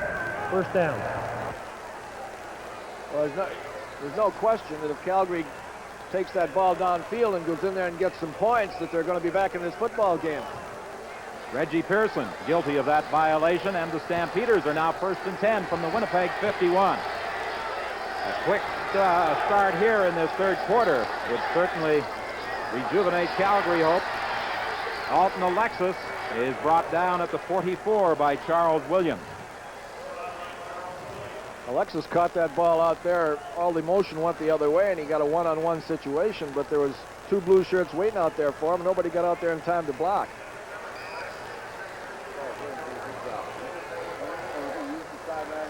Pushed him out of bounds.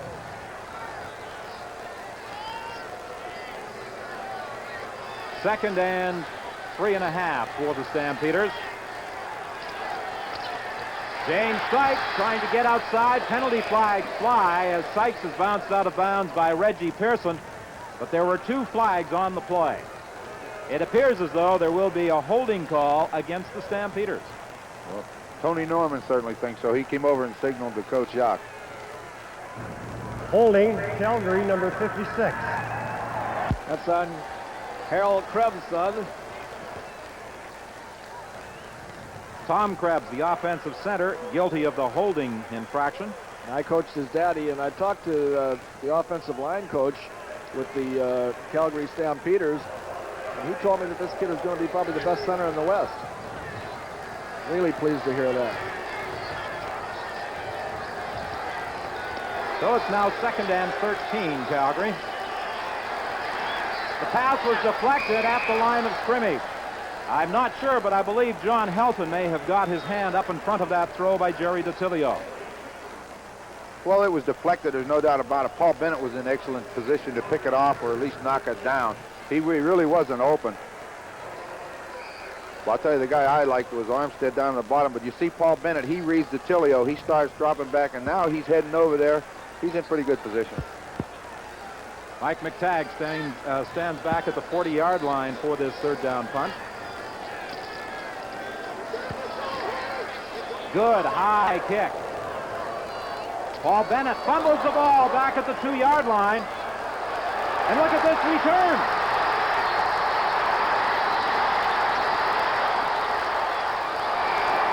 All the way to the 49. A 51-yard kick by Mike McTagg and a run back of 46 by Paul Bennett. And what a job he has done on that punt return unit. We'll be back right after this.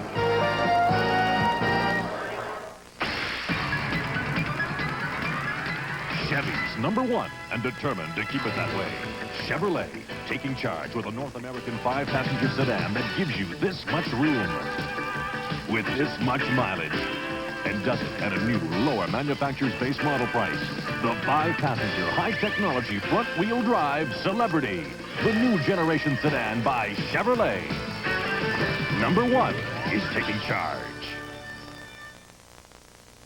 Carlsberg Light. All right. People here say it's one good beer. Carlsberg Light. All right. Cold as ice. It's one real good beer. Crack a cold one now and see why it's that light, refreshing taste for me. 'Cause Bud Light, all right, raise a cheer for good beer.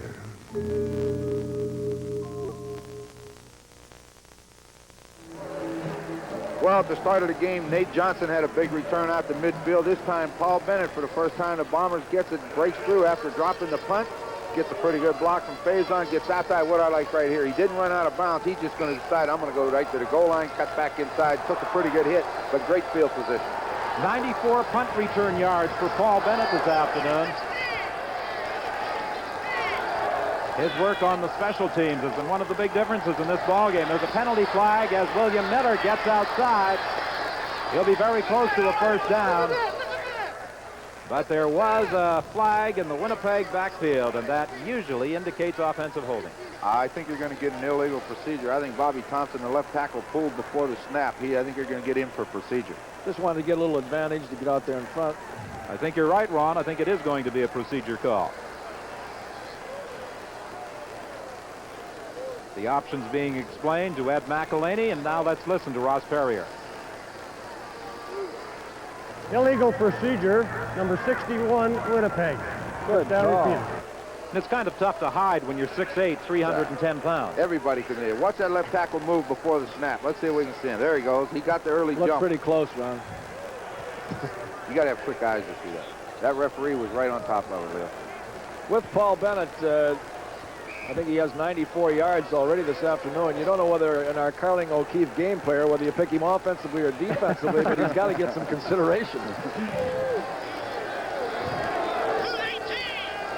So it's first and 20, Winnipeg. The Bombers back at their own 44. Draw play with William Miller.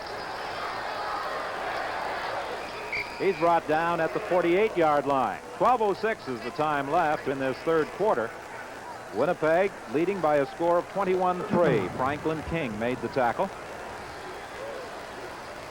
Calgary operating from that 3-4 defense.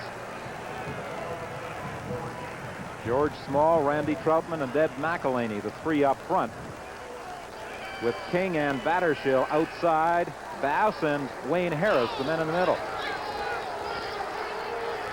Quick pass to Rick House. Darryl Moyer grabs him at the midfield stripe, short of the first down by about 3 yards.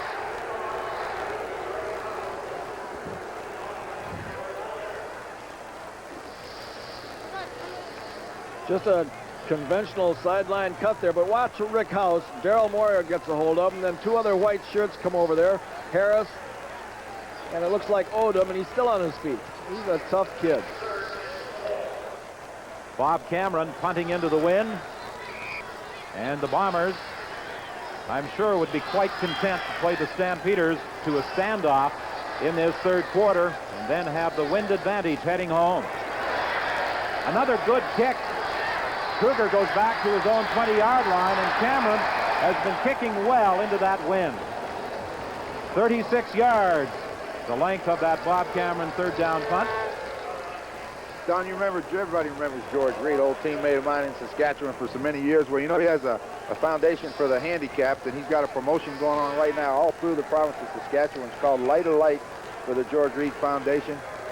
The campaign began November the 15th, runs through to December 24th, and any donations to support this program will surely be appreciated in that province. They're going to light up a lot of lights in Saskatchewan. I'm sure they are, and George Reed has certainly done a lot of very fine work for charitable organizations throughout the province since his retirement. Incomplete pass. It will be 2nd and 10. I got a little bit lucky there, Leo. I thought that was going the other way. Yeah, so did I. That same George Reed has turned off a couple lights when he was playing. Yeah, he did do that, Leo. He sure did. I still think one of the amazing stories about George Reed, despite all the yards and all the touchdowns, the season he played a good portion of the year with a broken bone in his leg. It took him about 8 games to find it.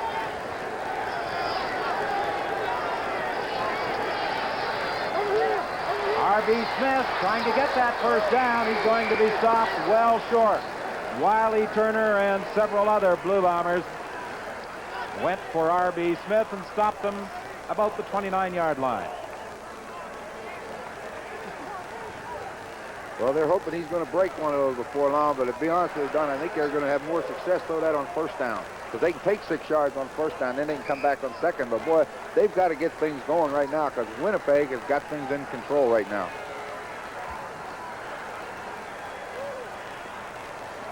The tag stands back at his own 15-yard line. Paul Bennett and Nate Johnson, the punt return pair. Bennett takes it again. Not as much yardage as last time, but still, the Bombers will have good field position for their next offensive series with 10:03 remaining in the third quarter. They'll be scrimmaging 1st and 10 from their own 48 when we return. Canada's great Columbia ice fields. Until this year, the only way you could drive up here was in this bus on steel tracks. But here's something new on the mountain. Tires. Goodyear tires. Because if ever a job called for Goodyear engineering, for Goodyear quality and innovation, this is it. When you buy Goodyear radios for your car, remember the ice fields. Goodyear, we want you to have the best radial tires in the world. Now, Braun challenges your face with the perfect trial offer. Test the world's #1 foil-head shaver on your face for 30 days. If you think anything else comes close to Braun, we'll give you back your money. Braun with 30 double-tempered steel blades with a micro-thin flexible foil and a 3-year limited warranty. Braun, designed by perfectionists for perfectionists. Agree in 30 days or your money back from Braun. After this afternoon, just one more weekend remains in Canadian football. The league finals next weekend in Toronto and in Edmonton. The Argos and the Ottawa Rough Riders, the Eskimos, and the winner here this afternoon. And in both Toronto and Edmonton, still good seats available for the finals in the East and the West Division next Sunday afternoon. Yes, John, and there are lots of seats available here at Winnipeg Stadium. They've just announced the crowd count, 20,894, the smallest crowd of the year in Winnipeg. Draw play with William Miller. Couple of blocks develop, and Miller drives into Calgary territory at the 43-yard line. Ooh. Crowd may be small, Don, but it's getting very vocal as this game progresses. Well, I think they have to be noisy in an effort to stay warm. I don't know if you can see after William Miller comes down here and finishes up on this run, Frankie Smith, number 56, comes in there and undresses somebody. No, you can't see it right here. I'll tell you what, that fella's been locked in a room too long without adequate oxygen, I can tell you that. Talk about undressed. A submarine on too many frozen fields. 18 yards to run by Miller on the last play. This time he'll get back to the line of scrimmage and not much more. The play almost looked like Daryl Moyer knew where it was going before the ball was snapped. He left his safety position and went up and lined up outside and waited on it. William Miller, a former Rookie of the Year and Shenley Award winner, still unsigned. However, the Blue Bombers hope to renegotiate his contract. Well, with 3 rushers over 1,000 yards, and he's one of them, I think he's better hurry up and get his name on that dotted line before he gets away. 2nd and 10, Winnipeg, 8:46, the time left in the third quarter. Brock with good protection, wide open is Rick House on the sideline. And Rick House gets inside the 10. He's stopped by Gerald Toussaint at the 7-yard line. Every time the Bombers have been in a key situation, it seems, this afternoon, they have gone to Rick House. That was a gain of 37. That was a very funny play. Nate Johnson took off down the sidelines and took 2 people with him, and House went down the field and stopped and then just went right out into the flat, and it was wide open. Nobody there. You can see Johnson at the top. Watch him clear the area. Now look at House. He's as open as a white goat on a mountain. There we go. All right, Leo. And watch him. You can't knock him off his feet. You just can't knock this kid off his feet. Back to the live action. 1st and goal, Winnipeg from the Calgary 7. The ball is fumbled by Brock. Calgary, I believe, has recovered. Sure have. Yes, they have. Franklin King comes up with that football. So a big turnover for the Calgary Stampeders as Franklin King comes up with the football down at the 9-yard line. Well, just a little problem with the exchange. Boy, when that happens, down there with a chance to put it in the end zone, you sure hate to see that if you're a Winnipeg fan, but Calgary's got to be excited. And Dieter Brock, as tough as he is, when you go head-to-head with somebody like King, you're going to lose. I think anytime you get a quarterback and two defensive linemen fighting for the ball, I'll bet on the defensive linemen. You got that right. I think you got a chance to be right there. First and 10, the Stampeders at their own 9. McIver is after DeTilio. He got the pass away to Armstead. He is brought down at the 17.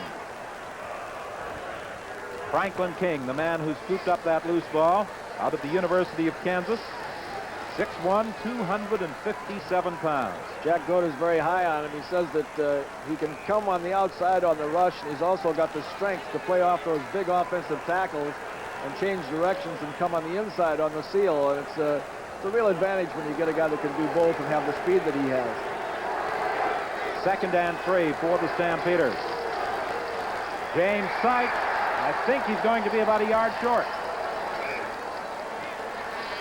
Defensive tackles Doug McIver and Aaron Brown combined to stop Got a flag James down, Sykes. too. There was also a flag on the play. Wiley Turner indicates that it is a procedure call against Calgary, but we'll wait for the referee to give us the official indication of what the infraction was.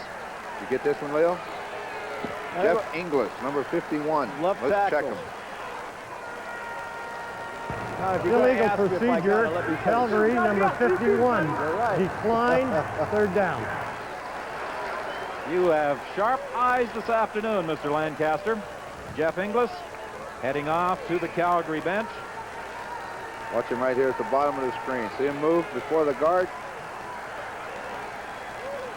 Didn't matter. They didn't make the first down anyway.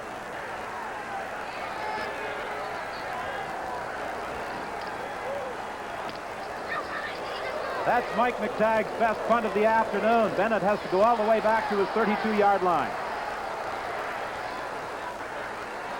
He's still fighting for yardage over there. That ball may have been fumbled in that pile-up. Players scrambling for it, but the indicator is that Winnipeg has retained possession. Mike Kirkley hit Paul Bennett at the 40-yard line. But the indication from the officials is that Winnipeg did retain possession. The Calgary coaching staff was attempting to help the officials, indicating that it was their ball, but they ruled otherwise. 6:45 is the time left in the 3rd quarter. 21-3 is the score.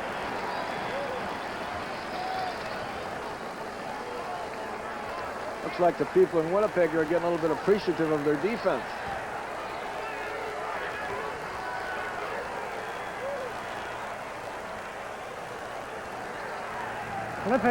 Winnipeg, number 8. There was also a clipping violation on the return by Reggie Pearson. So the Bombers will be moved further back towards their own goal line. They will be scrimmaging from the 25. Make it the 24-yard line, 1st and 10. The Stampeders right now need a big defensive effort.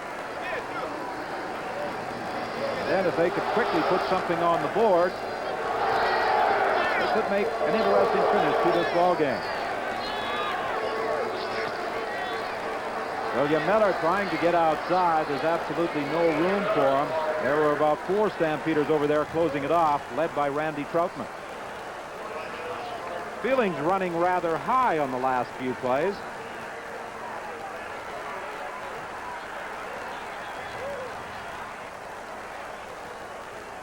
Ed McElhaney, the bottom man in that pile-up.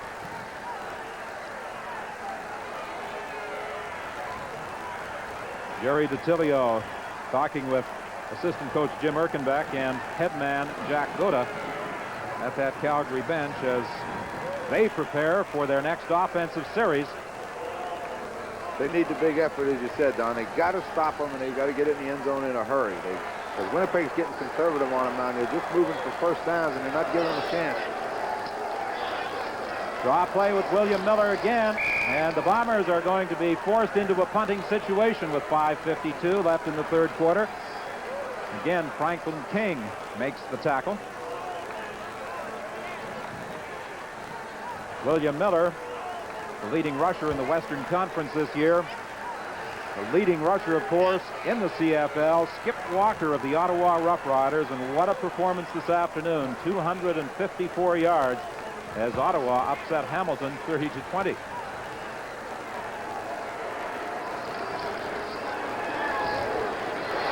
Another good kick by Cameron into the wind. It chases Kruger back to his own 43. The Bombers swarm all over him. A 41-yard kick by Bob Cameron. And again, we point out the fine job he has done of kicking into that wind. We'll return with Calgary's first down play right after this. Today is the wedding of the Amato quintuplets. I'm the father of the bride, the man who has to pay for all this. For a wedding gift, I gave each of my angels the new Sony Betamax SL5000. It's the most ingenious Betamax ever created, the simplest and easiest to use. Its advanced front-loading system is just amazing, and it even has remote control and beta scan. But the real genius of this Betamax is its price. The genius of Betamax, only from Sony. Carlsberg Light. All right. Well, it's here, and it's one good beer. Carlsberg Light. All right. Cold as ice. It's one real good beer. Crack a cold one now and see. Why, it's that light, refreshing taste for me. Carlsberg Light. Well, all right. Well, it's here. Good beer. Tuesday, the Fifth Estate. Gartner. Award-winning current affairs. Malling. Lucid, compelling. McEwen. The Fifth Estate, Tuesday. Well, as the Calgary Stampeders prepare to scrimmage, 1st and 10 from the 45, one of the interested spectators, the head man of the Edmonton Eskimos, Hugh Campbell. Hugh, your comments on the game so far? Well, I'm very surprised at the game so far. I really thought it would be a closer ball game. At this point, the Bombers have really dominated even more heavily than the score would indicate. Hugh, we just saw evidence there on that last play with 3 people going after Jerry DiTilio, McIver, Pete Caton, and John Helton. They're putting more pressure on DiTilio this afternoon than we've been accustomed to seeing from them. Yeah, the Bombers are just playing full of enthusiasm. They seem to have really bounced back from their last couple of games, and they look very, very tough. When you and your staff come to a game such as this, watching the proceedings, are you looking for anything in particular? Yeah, well, we're just trying to get a feel for what the teams are trying to do, look at their coverages, and check things out and see if we can pick anything up. But really, we learn most everything off the films. Rob Forbes was on the receiving end of that Jerry DiTilio pass, and that's the first down. I would think that right now the Stampeders need something quickly, and perhaps we'll put you to work to describe this play for us. Well, they're running out of time with the wind here, and they're throwing the ball out in the flat, and some of the plays that they probably could run even against the wind. They haven't been able to get the points with the wind in either of the quarters that they've had the wind. Hugh, we'll invite you to stick around with us for a few minutes as we watch DiTilio 1st and 10 from the 44. On the sidelines and out of bounds goes Alton Alexis at the 37-yard line. That will be a pickup of about 8. That's really close to the same play that they tried to run for a touchdown in the first quarter that Alexis dropped. Might have made a different game out of it. What are you doing here anyway, Campbell? It's nervous sitting around home, so You gotta get out of the house, right? That's right. Take I don't something. blame you. Come on, we need to go out later anyway. My kids were really glad to get me out of there, I'll tell you.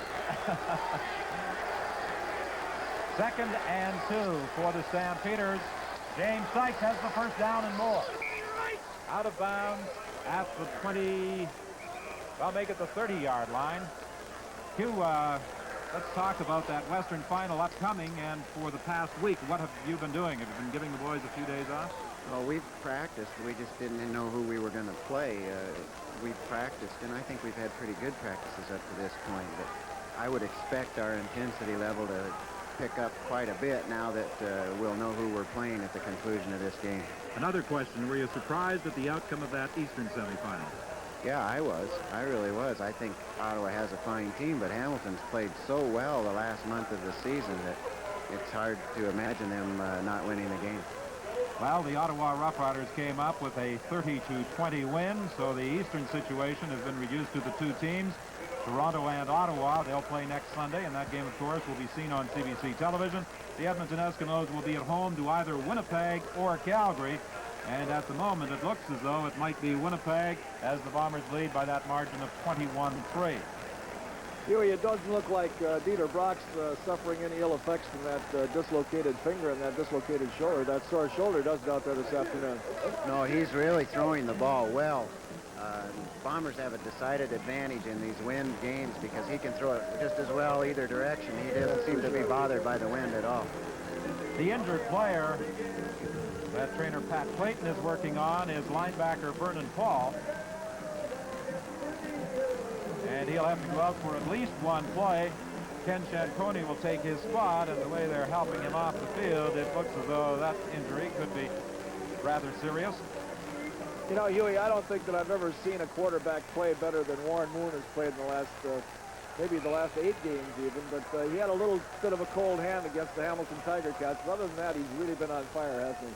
Well, he's really played well in all our games. Matter of fact, against Hamilton, we thought he played pretty well, but we didn't catch the football. We dropped 7 balls in that game, which is uncharacteristic of the Eskimos. From just inside the 30, it's 1st and 10. DeTilio looking for Alexis. He makes the catch and then is caught by Charles Williams. Well, Huey, before you get away from here, I'd just like to say that you guys have done an absolutely marvelous job of coming back, and it must be the most satisfying year of your coaching career. Well, the last half of the season has certainly been a thrill, but it all is nothing right now. We're in the playoffs, and that was our goal. And then the playoffs are a new season, as George Brancato could tell you. So we just have to play really fine football in order to have a shot at going to the Grey Cup. Never satisfied these coaches. Well, with 3:08 left in the third quarter, it's second 3.5 to give us to James Sykes. He should have the first down. He's inside the 20-yard line, stopped there by Tony Norman. Hugh Campbell, head coach of the Edmonton Eskimos, thank you very much for dropping by, and good luck next Sunday afternoon in that Western Final. Thank you very much. A measurement will be required to determine whether or not this is a first down for the Stampeders. From our vantage point, it appears as though it should be enough, and it is. You know, Don, of all of the coaches that I've been associated with and have seen in the 20 years that I've been around Canadian football, I don't think any of them have been any more innovative or have done a better job than the guy we just talked to. I think he's got a Grey Cup commitment written into his contract. Yeah, it's just part of the schedule. James Sykes again, down to about the 14-yard line.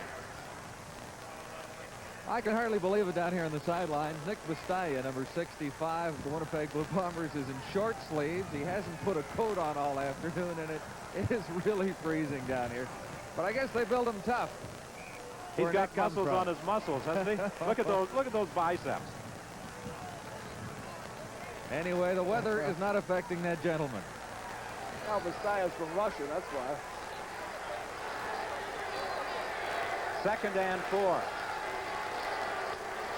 Sykes again, and James Sykes is forced out of bounds at the 3-yard line. This drive for the Stampeders started back in their own 9-yard line after the fumble recovery. Well, Sykes just does a fantastic job, although he's got the ball in the wrong arm here. It could get pulled out when he's carrying it on that inside arm. Just does a fantastic job. Veers to the outside right here, pulls away from a defender, and just his momentum carried him out of bounds where he would have gone in for the touchdown. 2nd and goal. Stan McCallus in for Paul Bennett. Rob Forbes fights his way to about the 1. Did I say 2nd and goal? It was 1st and goal from the 3-yard line. It's now 2nd and goal from the 1.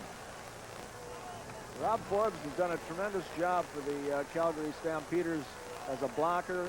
He's catching the ball now very well coming out of the backfield, and they're using him on short yardage situations too. Jack Goat is very high on this young man, thinks he's got a great future. This has been a great drive that the Stampeders have put together. 2nd and goal from the 1. Forbes again. No indication yet from the officials. They did drive him back. So it will be 3rd and goal, Calgary. Forbes tried to go up and over, but that Bomber defensive line threw him back. There's not much doubt about what the decision is at that Calgary bench. Well, they're pretty crowded in there. He tries to go over the top, but Reggie Pearson's sitting right back in there waiting on it, it looks like. Got a good hit on him and stopped him, so they're still 1 yard away. Put a little bench press on him, Ron. 3rd and goal from the 1. Sykes going outside. No, he didn't make it. They stopped him. Vince Faison was the first man to make contact with James Sykes at the 1 yard line. I like to see that one over again because all you have to do is get that ball on that white line. I'd like to see this, and I want to look at this one pretty close. Here it comes. He gets right outside. Here. I think they might be right. I don't think he made it. When he hit the ground, I don't think he was there. Let's take another look at it right here. Well, he sure did. That's a great call. He did not make it. You got to go with the That officials. is super. I'll tell you, I thought he was in, but on this replay, His he body definitely was in, but wasn't his arm and the ball was behind him, and the ball made contact on the green without breaking that plan. Great call. And on what should be the final play of the 3rd quarter, Winnipeg Blue Bombers move it up the middle for a gain of about 1. A tremendous goal line stand to finish off the 3rd quarter. 15 minutes is the time left in this semifinal.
If you run a small business, profits can get squeezed when inventory doesn't match up with production. What you need is a tool for modern times, the IBM personal computer. Not only can it help you plan ahead, it'll balance your books and give you more time to make dough. And the cost? That's the icing on the cake. Your own IBM personal computer. Call toll-free for a store near you. States have in store for them because the Bombers tried to shut out the Stampeders when they had the wind at their backs, and they succeeded in doing so in both the 1st quarter and the 3rd quarter. And now Winnipeg is a 2nd and 8 situation.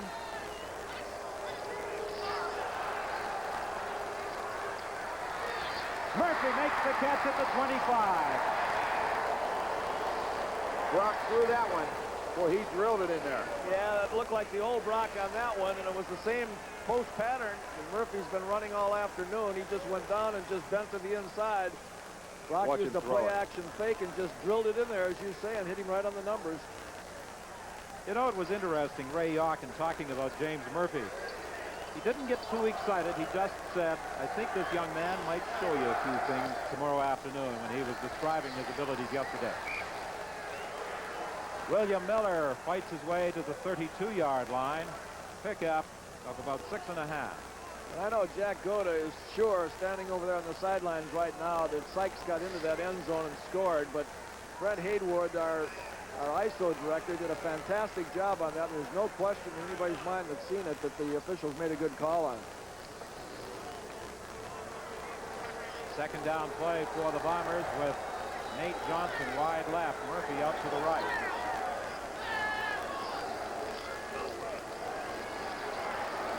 Brock is going to go down back at the 25-yard line. Doug Battershill got through from his linebacking position. Brock's going to have to step up. A little play action, that's all they call. Now he'll step up, and Battershill jumps, and he pulls it down. Now he's in trouble. I think that we're being kind of lulled to sleep by the fact that Winnipeg has got this ball game in control right now, but there's still 13 minutes and 22 seconds left, and Calgary's going to have some pretty good field position now. Well, they need a quick one. They need a big play. Like right here, a punt return. A great punt return right now. It gets some momentum. That's a touchdown when they didn't get into the end zone there. That has a depressing effect on a club. They need a big play right now. Bob Cameron kicking with the win. Harry Kruger at the 42-yard line. Still on his feet. And then finally driven back as he got up to about the 48. That was a kick of 42 yards by Bob Cameron. And the Stampeders will be scrimmaging 1st and 10 from their own 48 when we return. 21-3 is the score.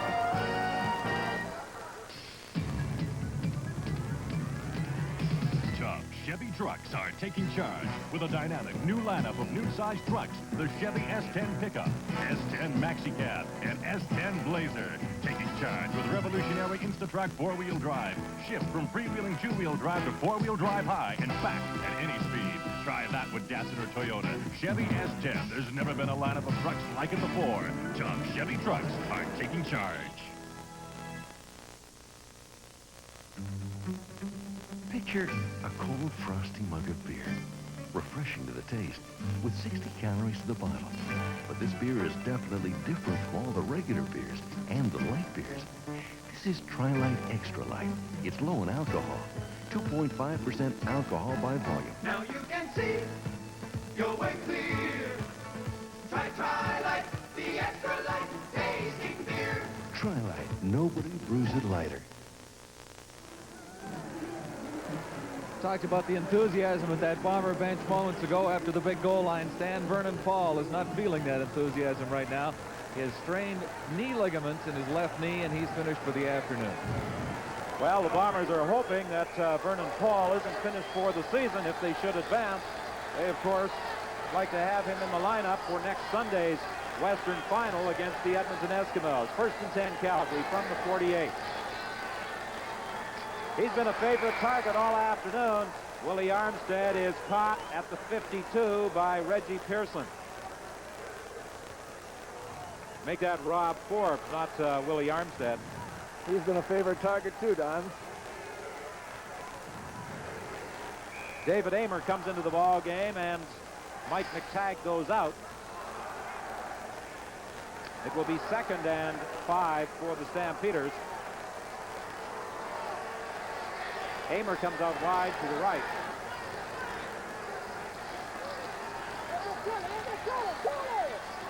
Knocked away by Charles Williams. It was intended again for Rob Forbes. They fooled him, Don. They rolled that corner up that time and dropped the inside halfback deep. And then when you do that, he's sitting out there waiting on that pass. And it's a good thing it was high. Watch Charles Williams. He is sitting there just waiting on this one. Because this is what they've hit Forbes on in the last couple of drives. And he's waiting on that one. Not a bad thing to do, change that defense every now and then, and I'll tell you, you get people confused. 11:52 is the time remaining in the ball game. 21-3, the Blue Bombers leading the Stampeders. Paul Bennett fields it at the 20-yard line. And he goes down at the 25. A 37-yard kick by Mike McTagg. A 5-yard return by Paul Bennett before he was tackled by Lloyd Fairbanks.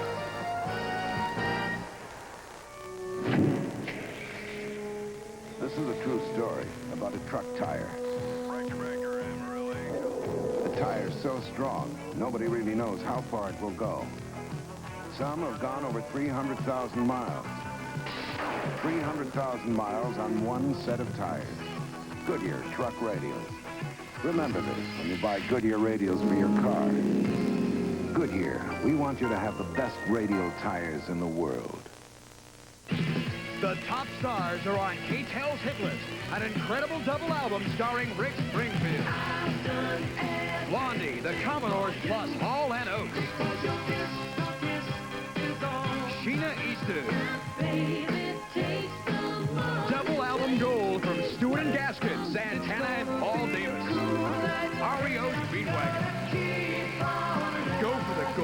on K-Tel's Hit List. It's in stores now. Well, we talked earlier about the 25 years Derek Donaldson has spent with us.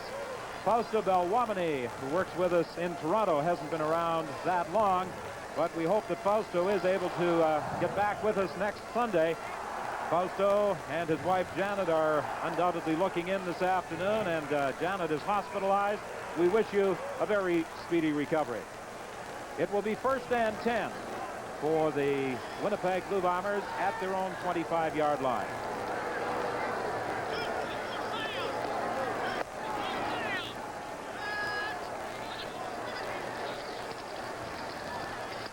Miller has about 3 yards, not much more. Danny Bass, the middle linebacker, halted his progress. Time now, of course, the big factor that the Calgary Stampeders are fighting. You know, a guy that's played very well defensively at the cornerback position for Winnipeg is Charles Williams this afternoon. He's going to deserve some consideration on our Carling O'Keefe game stars.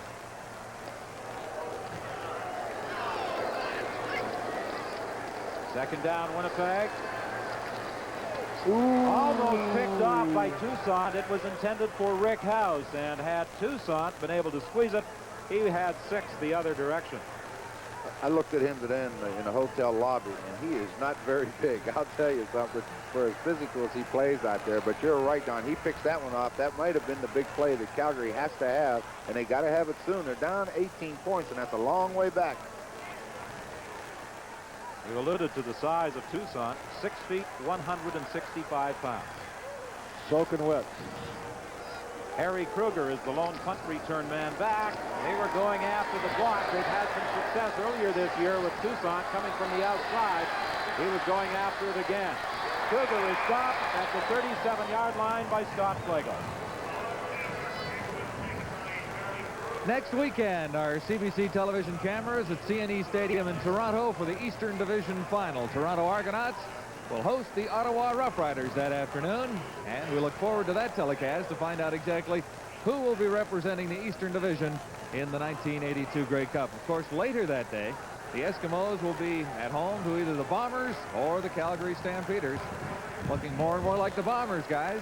Yes, it is, John. They are now 10 minutes away from a berth in the Western Final against the Edmonton Eskimos. They lead it 21-3. Detilio on first down. Fires over on the far side to R.B. Smith. That should be a first down.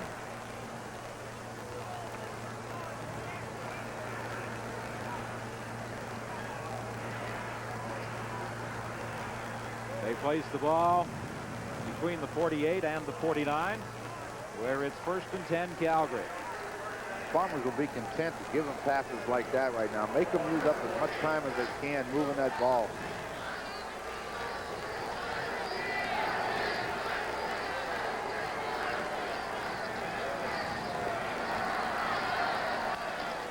Incomplete. It was intended for Willie Armstead. Aaron Brown and Reggie Pearson had both moved over to knock that pass attempt down. They had the contain pretty well knocked down on the outside here with a couple personal interference in front of Jerry that time. I thought maybe that he could have exercised the run on that play and made a first down on it. Well, you know, the Winnipeg Blue Bombers had their last Grey Cup success during the Bud Grant regime. Interesting statistic. The Bombers have won just one playoff game since Bud Grant departed the scene in 1966. Alton Alexis on the sidelines has a first down. It's been a long time between sips of champagne, hasn't it, Don, for these Blue Bomber fans and the Blue Bombers? Indeed it has, John. I talked about the lone playoff victory for the Winnipeg Blue Bombers since '66. That, of course, was 2 years ago when Winnipeg defeated the Calgary Stampeders right here at Winnipeg Stadium. Last time in the Western, or in the Grey Cup, was '65. Last Grey Cup was 20 years ago for these Blue Bombers. 1st and 10 for Calgary at the Winnipeg 49. Swing pass to James Sykes. He is forced to cut back into the middle. His advance is limited to about 1.5 yards by Aaron Brown. 8:26 now, the time left in the ballgame. Good job by Pete Caton right here. They try to run that little flip screen out here to Sykes. Watch him make the nice catch. But Caton's out here, and he's got him turned back inside already with Helton back there to help him. And Aaron Brown pulls him down. Don't let him outside. Good open field tackle by Aaron, too. 2nd and 9 for the Stampeders. The ball just inside the Winnipeg 48.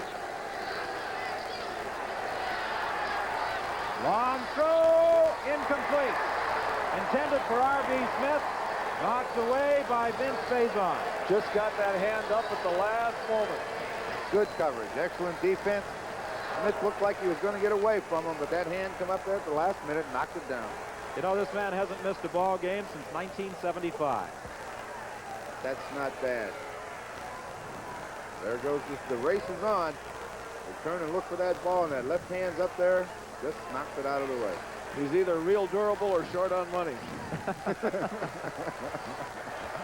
Well, he's been very durable. There have been games where he has had some minor hurts, but that has not prevented him from playing. This year, of course, he received All-Star recognition. Paul Bennett lets the ball roll back to the 14-yard line. What an unusual situation this is. Bennett was simply standing there, and those seconds were ticking away. That's a good play by the punt return specialist. That's knowing your rules, Don. We have a timeout. We'll be back after this.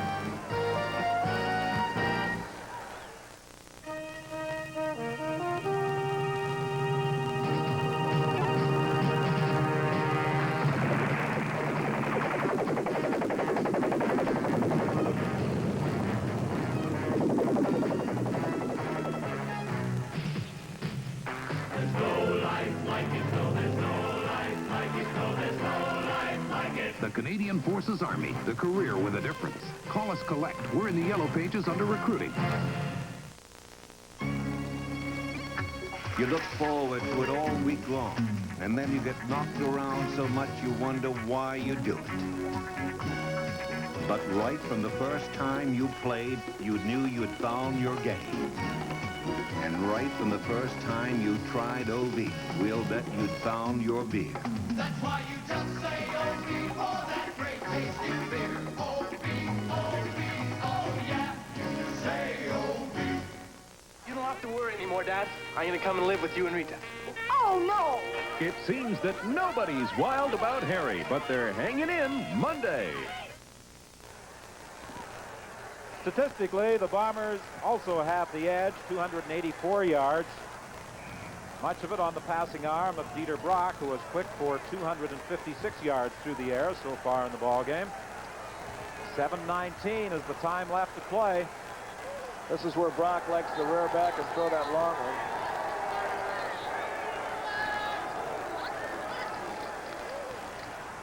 Quite content at this moment to give to William Miller. Ed McElhaney was there to make the tackle. I don't think we'll be seeing Brock rearing back and throwing it. He's been very, very patient the second half. He come in with the big lead, and he just kind of try to get the running game going slow if you have to, but let's, play conservative, because Calgary has not hurt their defense yet. The Winnipeg defense has played super football, and as long as they're playing that way, don't give them any breaks. Don't give them a chance. That's what Brock said. You know, in 2 regular season meetings and 1 preseason game, and so far in this playoff game, the Winnipeg defense has given up just 1 touchdown to Calgary. Miller is forced outside by Wayne Harris, and the Bombers will be forced into a punting situation again. That was like the old Statue of Liberty, went back to pass and handed off to Miller on the reverse. It went well last time, but not this time. Well, the Stampeders should get the ball back around midfield, but they need something quickly. They trail by 18 points. 6:27 is the time left in the ball game. Well, we've been saying that since the third quarter got underway. Calgary needed a big play, but Winnipeg has not allowed them to have it. And that's about all you can say about it. Winnipeg has played excellent football. The defensive philosophy of the defensive coordinator, Leo McKillop, bend but don't break. And so far, that has been the case. Kruger back to his own 45-yard line. And he is wrestled down by Ken Shanconi near midfield. That was a 51-yard kick by Bob Cameron. been some time since we've watched 24 minutes of football without a point being scored. That score is the same as it was at halftime. That guy right there, Dieter Brock's not going to be nearly as sore tomorrow. He usually takes a lot of hits when he's throwing a lot, but today he's been very conservative, and he's only taken 2 or 3. He appreciates that in cold weather. I think he appreciates the fact that they're going to win this playoff game if they do, and that he's engineered it because, as Don said before, their playoff wins have been few and far between. That pass knocked down by Tony Norman. He's a little distraught. Had he been able to hang on to that ball, he had a touchdown. Not much doubt about that. That little screen, a little slip out there, but watch 55. Well, if he gets this, he can waltz home. He's a very emotional leader of that Winnipeg defense. And he's got good size at 6'5", 245. Yes, he has, out of Iowa State via the Minnesota Vikings in September of 1980.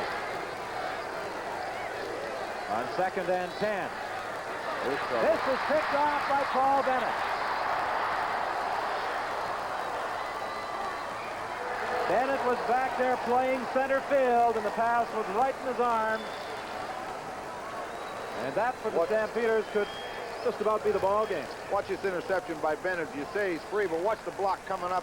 I believe it's Pearson makes on Mike McTagg right here. Just drops him, gets him outside, gives him a little bit of room to run.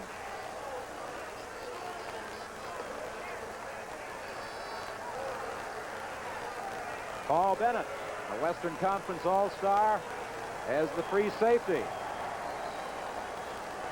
This afternoon, his biggest contribution has been as a punt return specialist. But that interception could all but seal the fate of the Calgary Stampeders. William Miller got back to the line of scrimmage. He appeared to have some difficulty in hanging on to the football after taking the handoff from quarterback Dieter Brock. 4:45 is the time left. It's been a cold afternoon at Winnipeg Stadium. Those guys on the other side of the field in the white jerseys are a lot colder right now than the blue. There's no doubt. Boy, it's a tough feeling when you're standing there looking at clock down 18 and 4 minutes left. That's tough. And John Wells down on the sidelines, he's walking back and forth like everything's on the square. I don't think he's cold at all. Not a bit. It's better here than it was 2 years ago, though, guys. Remember, we had the snow and the ice and everything. Just a little bit warmer today. Things weren't much more pleasant for the Calgary Stampeders then either, John. The outcome was just about the same, wasn't it?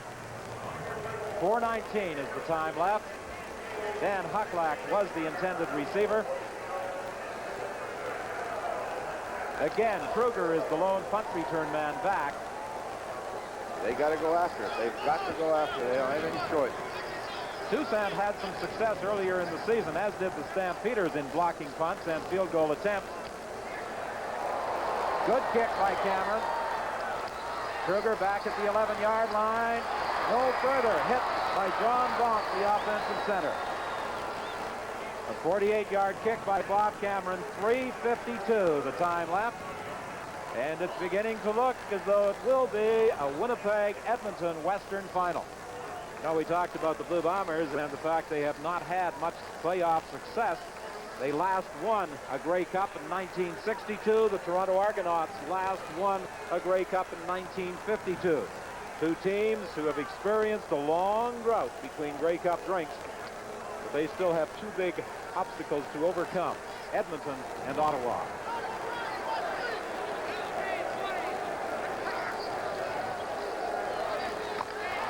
Alton Alexis is unable to hang on to the pass.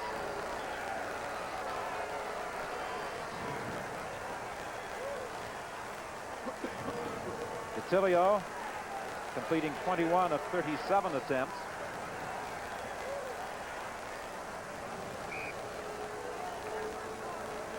Mo Simovich just give us the signal that Big John Helton was in there with his hands up. Something Winnipeg has done more of, as we discussed with Hugh Campbell this afternoon, and we've seen in recent games, is put pressure on the opposition quarterback. The catch is made by Alexis, but he was out of bounds.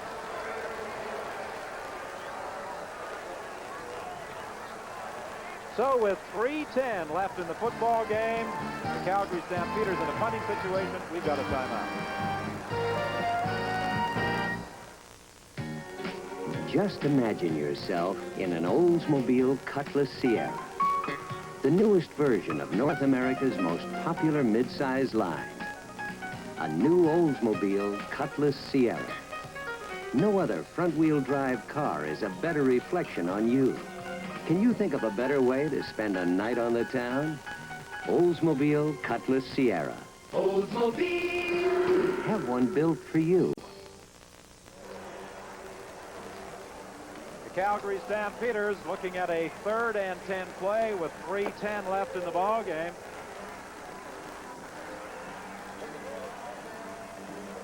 Well, Mark Jackson warming up at the Winnipeg bench, an indicator that perhaps Ray Yawk is about to make a coaching change, taking no chances that his ace, Dieter Brock, will get injured in the final couple of minutes this afternoon. It's a great move right there, because you never know what's going to happen to somebody, and he needs to play. Keep him playing. What are the chances of Calgary gambling in this situation? None. It's over then for sure. You couldn't be more explicit, could you? No. Nate Johnson moving up. The ball was touched by one of the Winnipeg players. I believe it went off the heel of Charles Williams.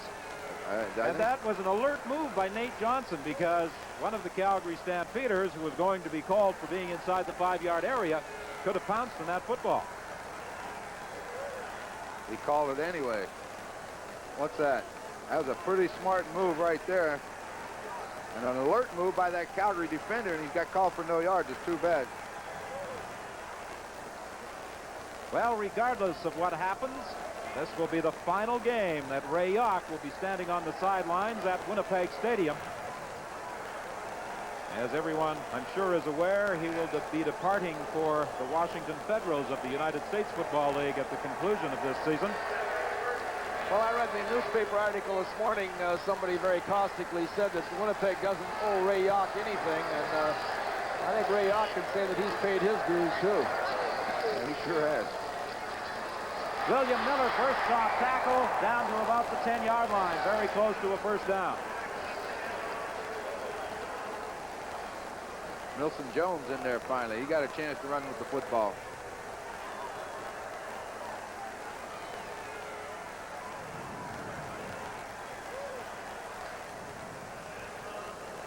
Well, there's a guy they have a lot of hope for in the future. He was an excellent running back at North Dakota. This year he's had a kind of a learning year. He learned some good things and some bad things, but the main thing is he's getting the experience, and he's somebody that they want to be able to use in the future. I think they're going to let him throw the running pass on this next play. Well, we've been so used to seeing William Miller do all the work in lugging the football for Winnipeg. And did not notice that Nelson Jones had moved in to replace Miller, as Yawk has taken out both Miller and quarterback Dieter Brock in the final minutes of this ball game. William Miller sitting right down by the heater. He said, I'm getting my rear end warm. I think, as you pointed out, Don, too, that before this ball game's over, that Ray Yawk, or I should say Jack Goda and his staff, have done an excellent job with that Calgary team, and they're going to be a good football team in the future. 2nd and inches, and Mark Jackson keeps for the first down. 2:42, the time remaining on the scoreboard clock. The Winnipeg Blue Bombers in front, 21-3. All the scoring in this ball game occurred in the first half. When you see Ray Yawk take off that headset, you'll know it's over. There's Nick Bastaya. He's limping a little bit, and if he's limping, you know he's hurt. He's tougher than a junkyard dog. Maybe he's cold. He probably is cold. He's out there with those short sleeves on all afternoon. That's good, though. You got to play in this weather. I tell you, I know Bud Grant used to talk about that. You play in November like you play in July. The same dress and everything. Otherwise, you don't feel right. Remember one playoff game back in the Bud Grant era where all of the defensive unit, the team that was being introduced when the temperature was about minus 10 degrees, all came out in short sleeves, no gloves. That's right, I'll tell you. Psychologically, that might destroy the opposition. There's a lot to be said for that. You know, it's players are creatures of habit. You get to feel a certain way in your equipment, and you start putting on extra clothing, and it bothers you. Well, that's what Jack Noda had said. He was happy that it turned cold and they had snow in Calgary this week so that his players would get used to it. He told them it'll be worse over in Winnipeg. Nelson Jones forced out of bounds at about the 8-yard line. Dieter Brock on the sidelines here. Dieter, you got to feel pretty good about the way everything's gone today. Well, things have worked out pretty good for us today, John, and I'm really happy. I think the guys really rose to the occasion today. Cold weather football. How does it feel for you? Well, it feels good when you're winning, man. I tell you, the ground's pretty hard and it was cold. These heaters help a little bit over here, but I think everybody was really fired up and ready to go today. Congratulations. Great day. Thanks, John. John, as Ron Lancaster said earlier, it's not nearly as cold on the Winnipeg side. That's absolutely true. You know, the Bombers heading off into that Western final next weekend have one thing to look forward to, one more playoff game and a shot at the Western Championship. But I don't think it's going to be a whole lot warmer in Edmonton next Sunday afternoon. I understand they have had the playing field at Commonwealth Stadium covered by a tarpaulin all week. Flags all over the place. There was a holding call on the last play.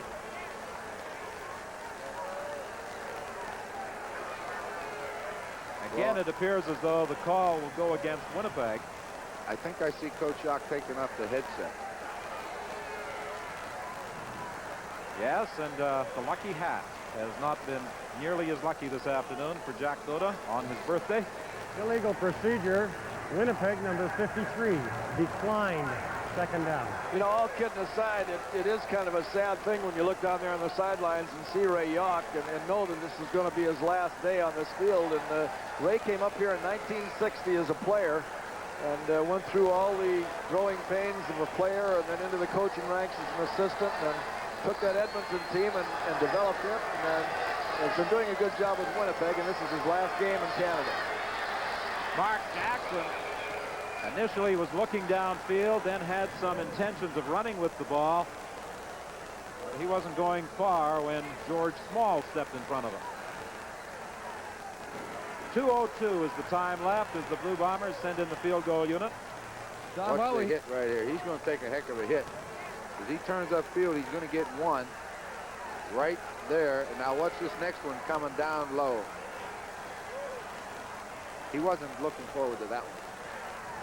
Mark's a tough kid, though. He come off there. He reminds me a little bit of Bobby Lane that used to play with the Detroit Lions. He's that kind of a leader. A 23-yard field goal attempt by Trevor Kennard. It's good. 1:44 is the time left in the ball game, and that's the first scoring of the second half.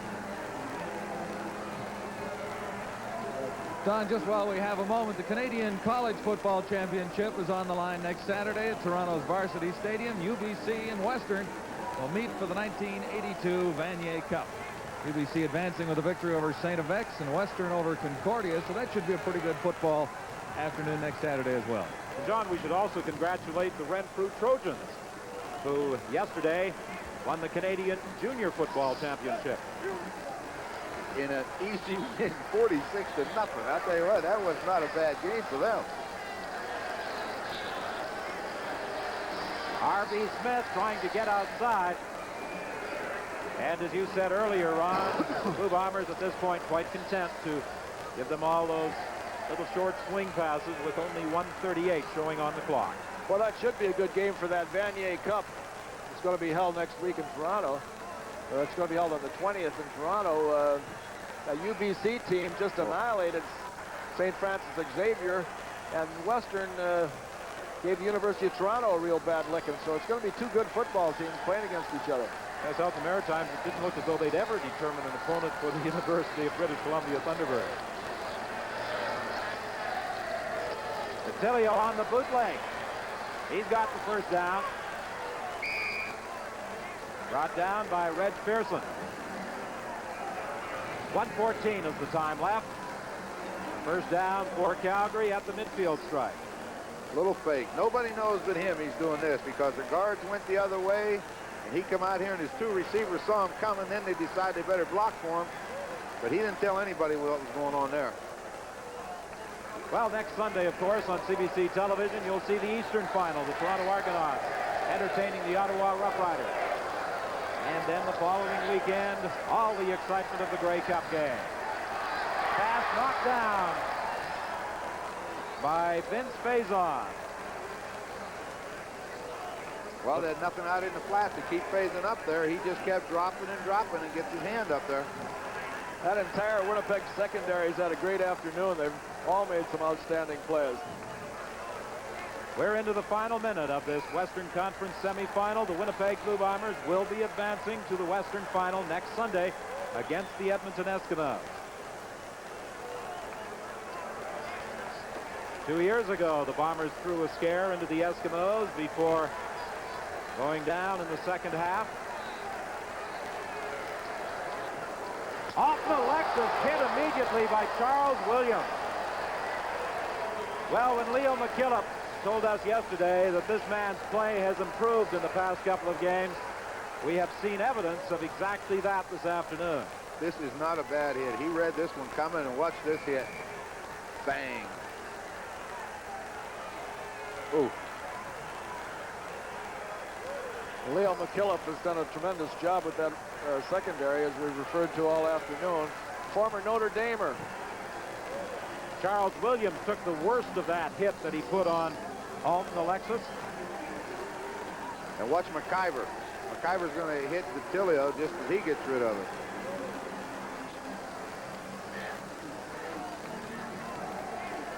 Trainer Pat Clayton still working on Charles Williams, and of course that's something that I'm sure Coach Yock is concerned about, having a healthy team to go into that Western Final.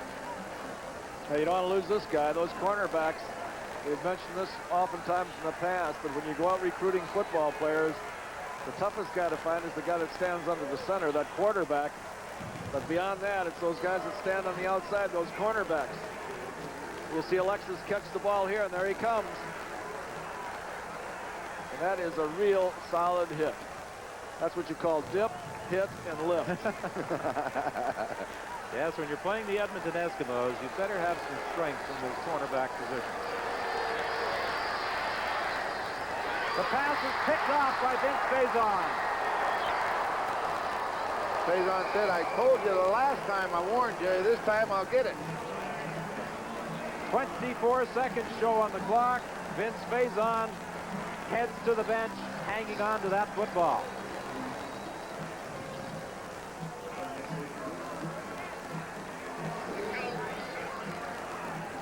Well, next Sunday afternoon, the Winnipeg Blue Bombers will be at Commonwealth Stadium to take on the Eskimos in the Western Championship.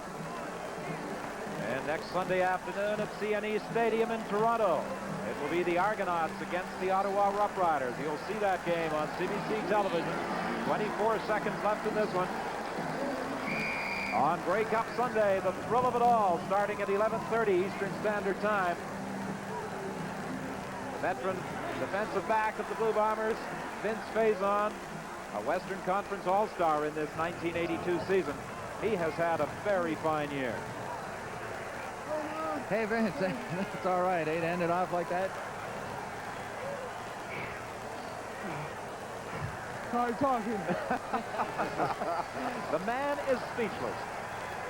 This should be the final play. Can't say much more than that. Mark Jackson lets the scoreboard clock run off the final 2 seconds, and the Winnipeg Blue Bombers have advanced to the Western Conference Final, 24-3. The verdict over the Calgary Stampeders, and we'll return with our post-game show right after this.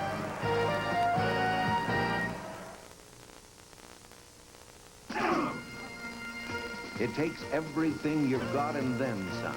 You strain every muscle and nerve till you're ready to drop. But right from the first time you played, you knew you'd found your game. And right from the first time you tried OV, we'll bet you'd found your V. That's why you just say OV for that great tasting beer. OV, OV, oh yeah, you just say OV. Well, the Winnipeg Blue Bombers advancing to the Western Football Final against the Edmonton Eskimos with a thrilling victory this afternoon. And All the scoring happened in the first half except for one field goal. Ray Yock, the victorious Blue Bomber coach, is joining us now, just getting congratulations from the Calgary Stampeders. Raymond, it's got to feel pretty good to be moving on to the next round. Well, it always is, you know. It's something that you work for all year to get a shot anyway to try to go to the Grey Cup, but I don't know. We're playing a great team in Edmonton, and they've come on very well, and it's going to be a very difficult game. Raymond, some criticism of this Winnipeg Blue Bomber football team in the past week. Did that have any adverse effect on your getting ready for this game, or did it make you prepare in a different way?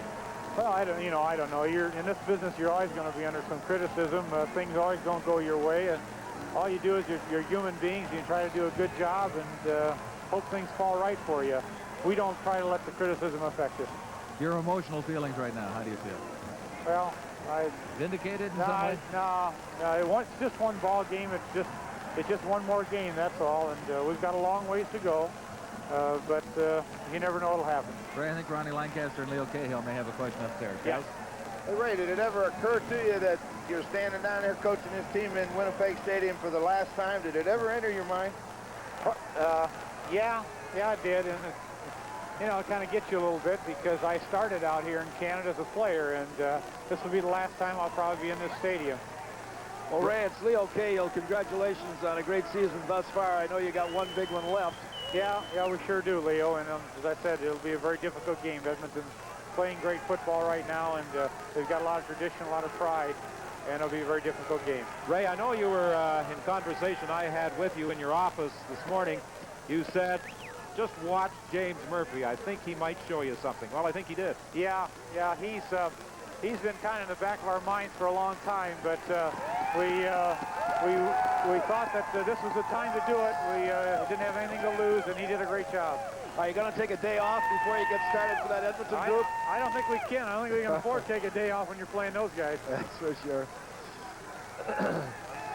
Okay, Ray, once again, congratulations. Okay, It's thanks, a little John. noisy down here. Oh, yeah. Good luck next week. Okay, gentlemen, can you take it away up there? Well, it is a little noisy down at field level, John. As we indicated, just over 20,000 fans in attendance, the smallest crowd of the year. I think many Winnipeg fans somewhat disillusioned. They felt throughout much of the season that their team would finish in first place, and they were down after last week's loss to the Hamilton Tiger Cats. I guess they'll be back on the bandwagon after the victory this afternoon. I think the team was a little down as well. That was the attitude that we seemed to sense yesterday. But I found yesterday when we were talking to Coach Rainsberger and Coach McKillop, I think Leo asked that question or something. He said they were very, very quiet this week. And, it's hard to read a team at the best of time. And when a team's quiet, you don't know whether they're ready to play or they're ready to quit. That's hard to tell, and I think today they found out they are ready to play. Well, you've been in a lot of dressing rooms, Ron, when you thought the team was ready to play and they weren't ready to play, but this team showed some character today. They come out here and they wanted to play. Well, they took control in the first quarter defensively, and then offensively they took over in the second quarter and led 21-3 at halftime, and there were some outstanding performances.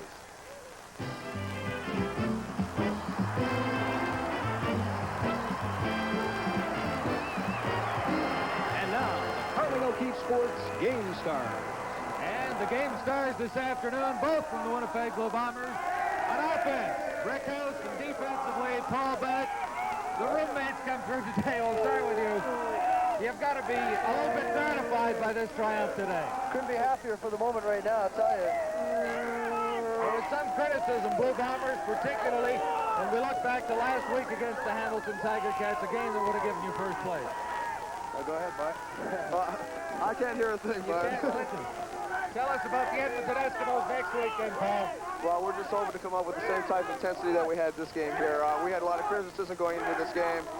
We felt we had to prove something not only to ourselves, but to the media and the fans here in Winnipeg, and now we're just ready to go into Edmonton. Thank you very much for joining us. We know the situation right now is rather difficult. We'll have to get back up to you. Okay, thank you. Well, it's a little tough to hear. It's interesting that John Wells' father nicknamed Rick House and Paul Bennett the Cats and Jammer Kids. The two of them have been almost inseparable, but at the end of this season, they are going to be separated because Paul's getting married. Well, he might move in, brother. can't honestly say that. You never know.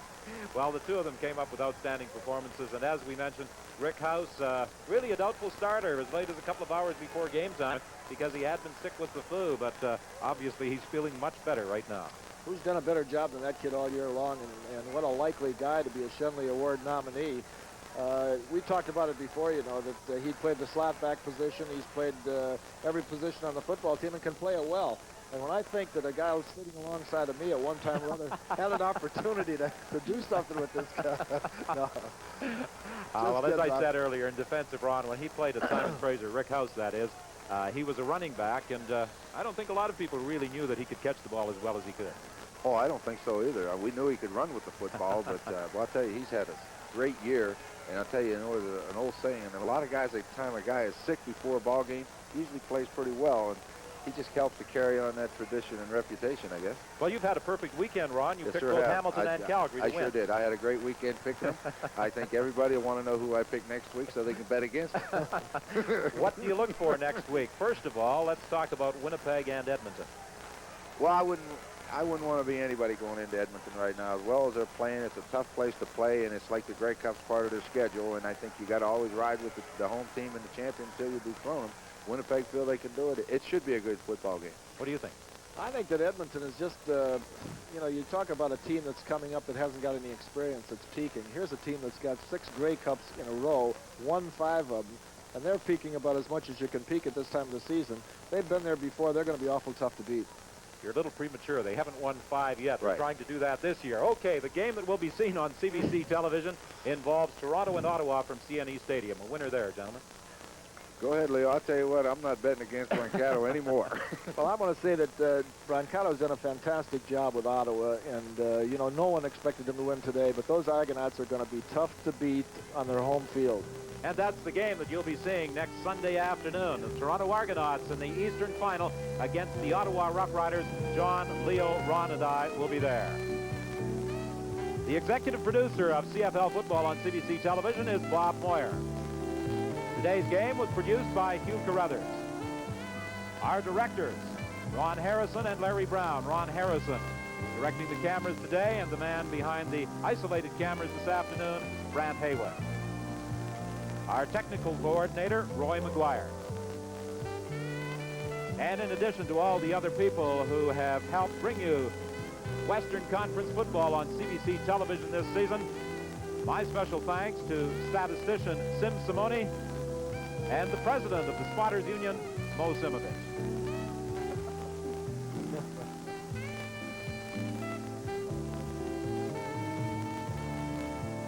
And of course, during cold weather such as we experienced today, a very difficult setup for our technical crew, and our cameramen certainly tested standing out there and working against the elements today. We've enjoyed covering Western Conference football this season. We've also had a lot of fun covering Eastern Conference games, and we have one remaining. That's the Eastern Final next Sunday afternoon before we get to the climax of the 1982 Canadian Football League season. The Grey Cup game coming your way from CNE Stadium on the 28th, and you'll see it all on CBC television. Well, Winnipeg Stadium is almost vacant right now. We remind you once more that we do move on to Toronto next weekend for CBC's television presentation, the Argos and the Ottawa Rough Riders. And from there, the winners will gather in 1982 CFL Championship. CBC television will be there. The thrill of it all, the Grey Cup and the Grey Cup Festival, Sunday, November 27th. Once again, the final score at Winnipeg, the Bombers advancing 24-3.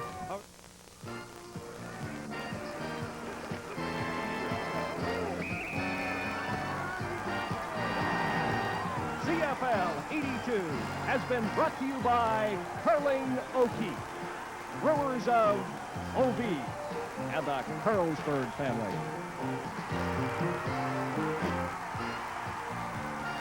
Thank you for watching CFL 82, a CBC sports presentation.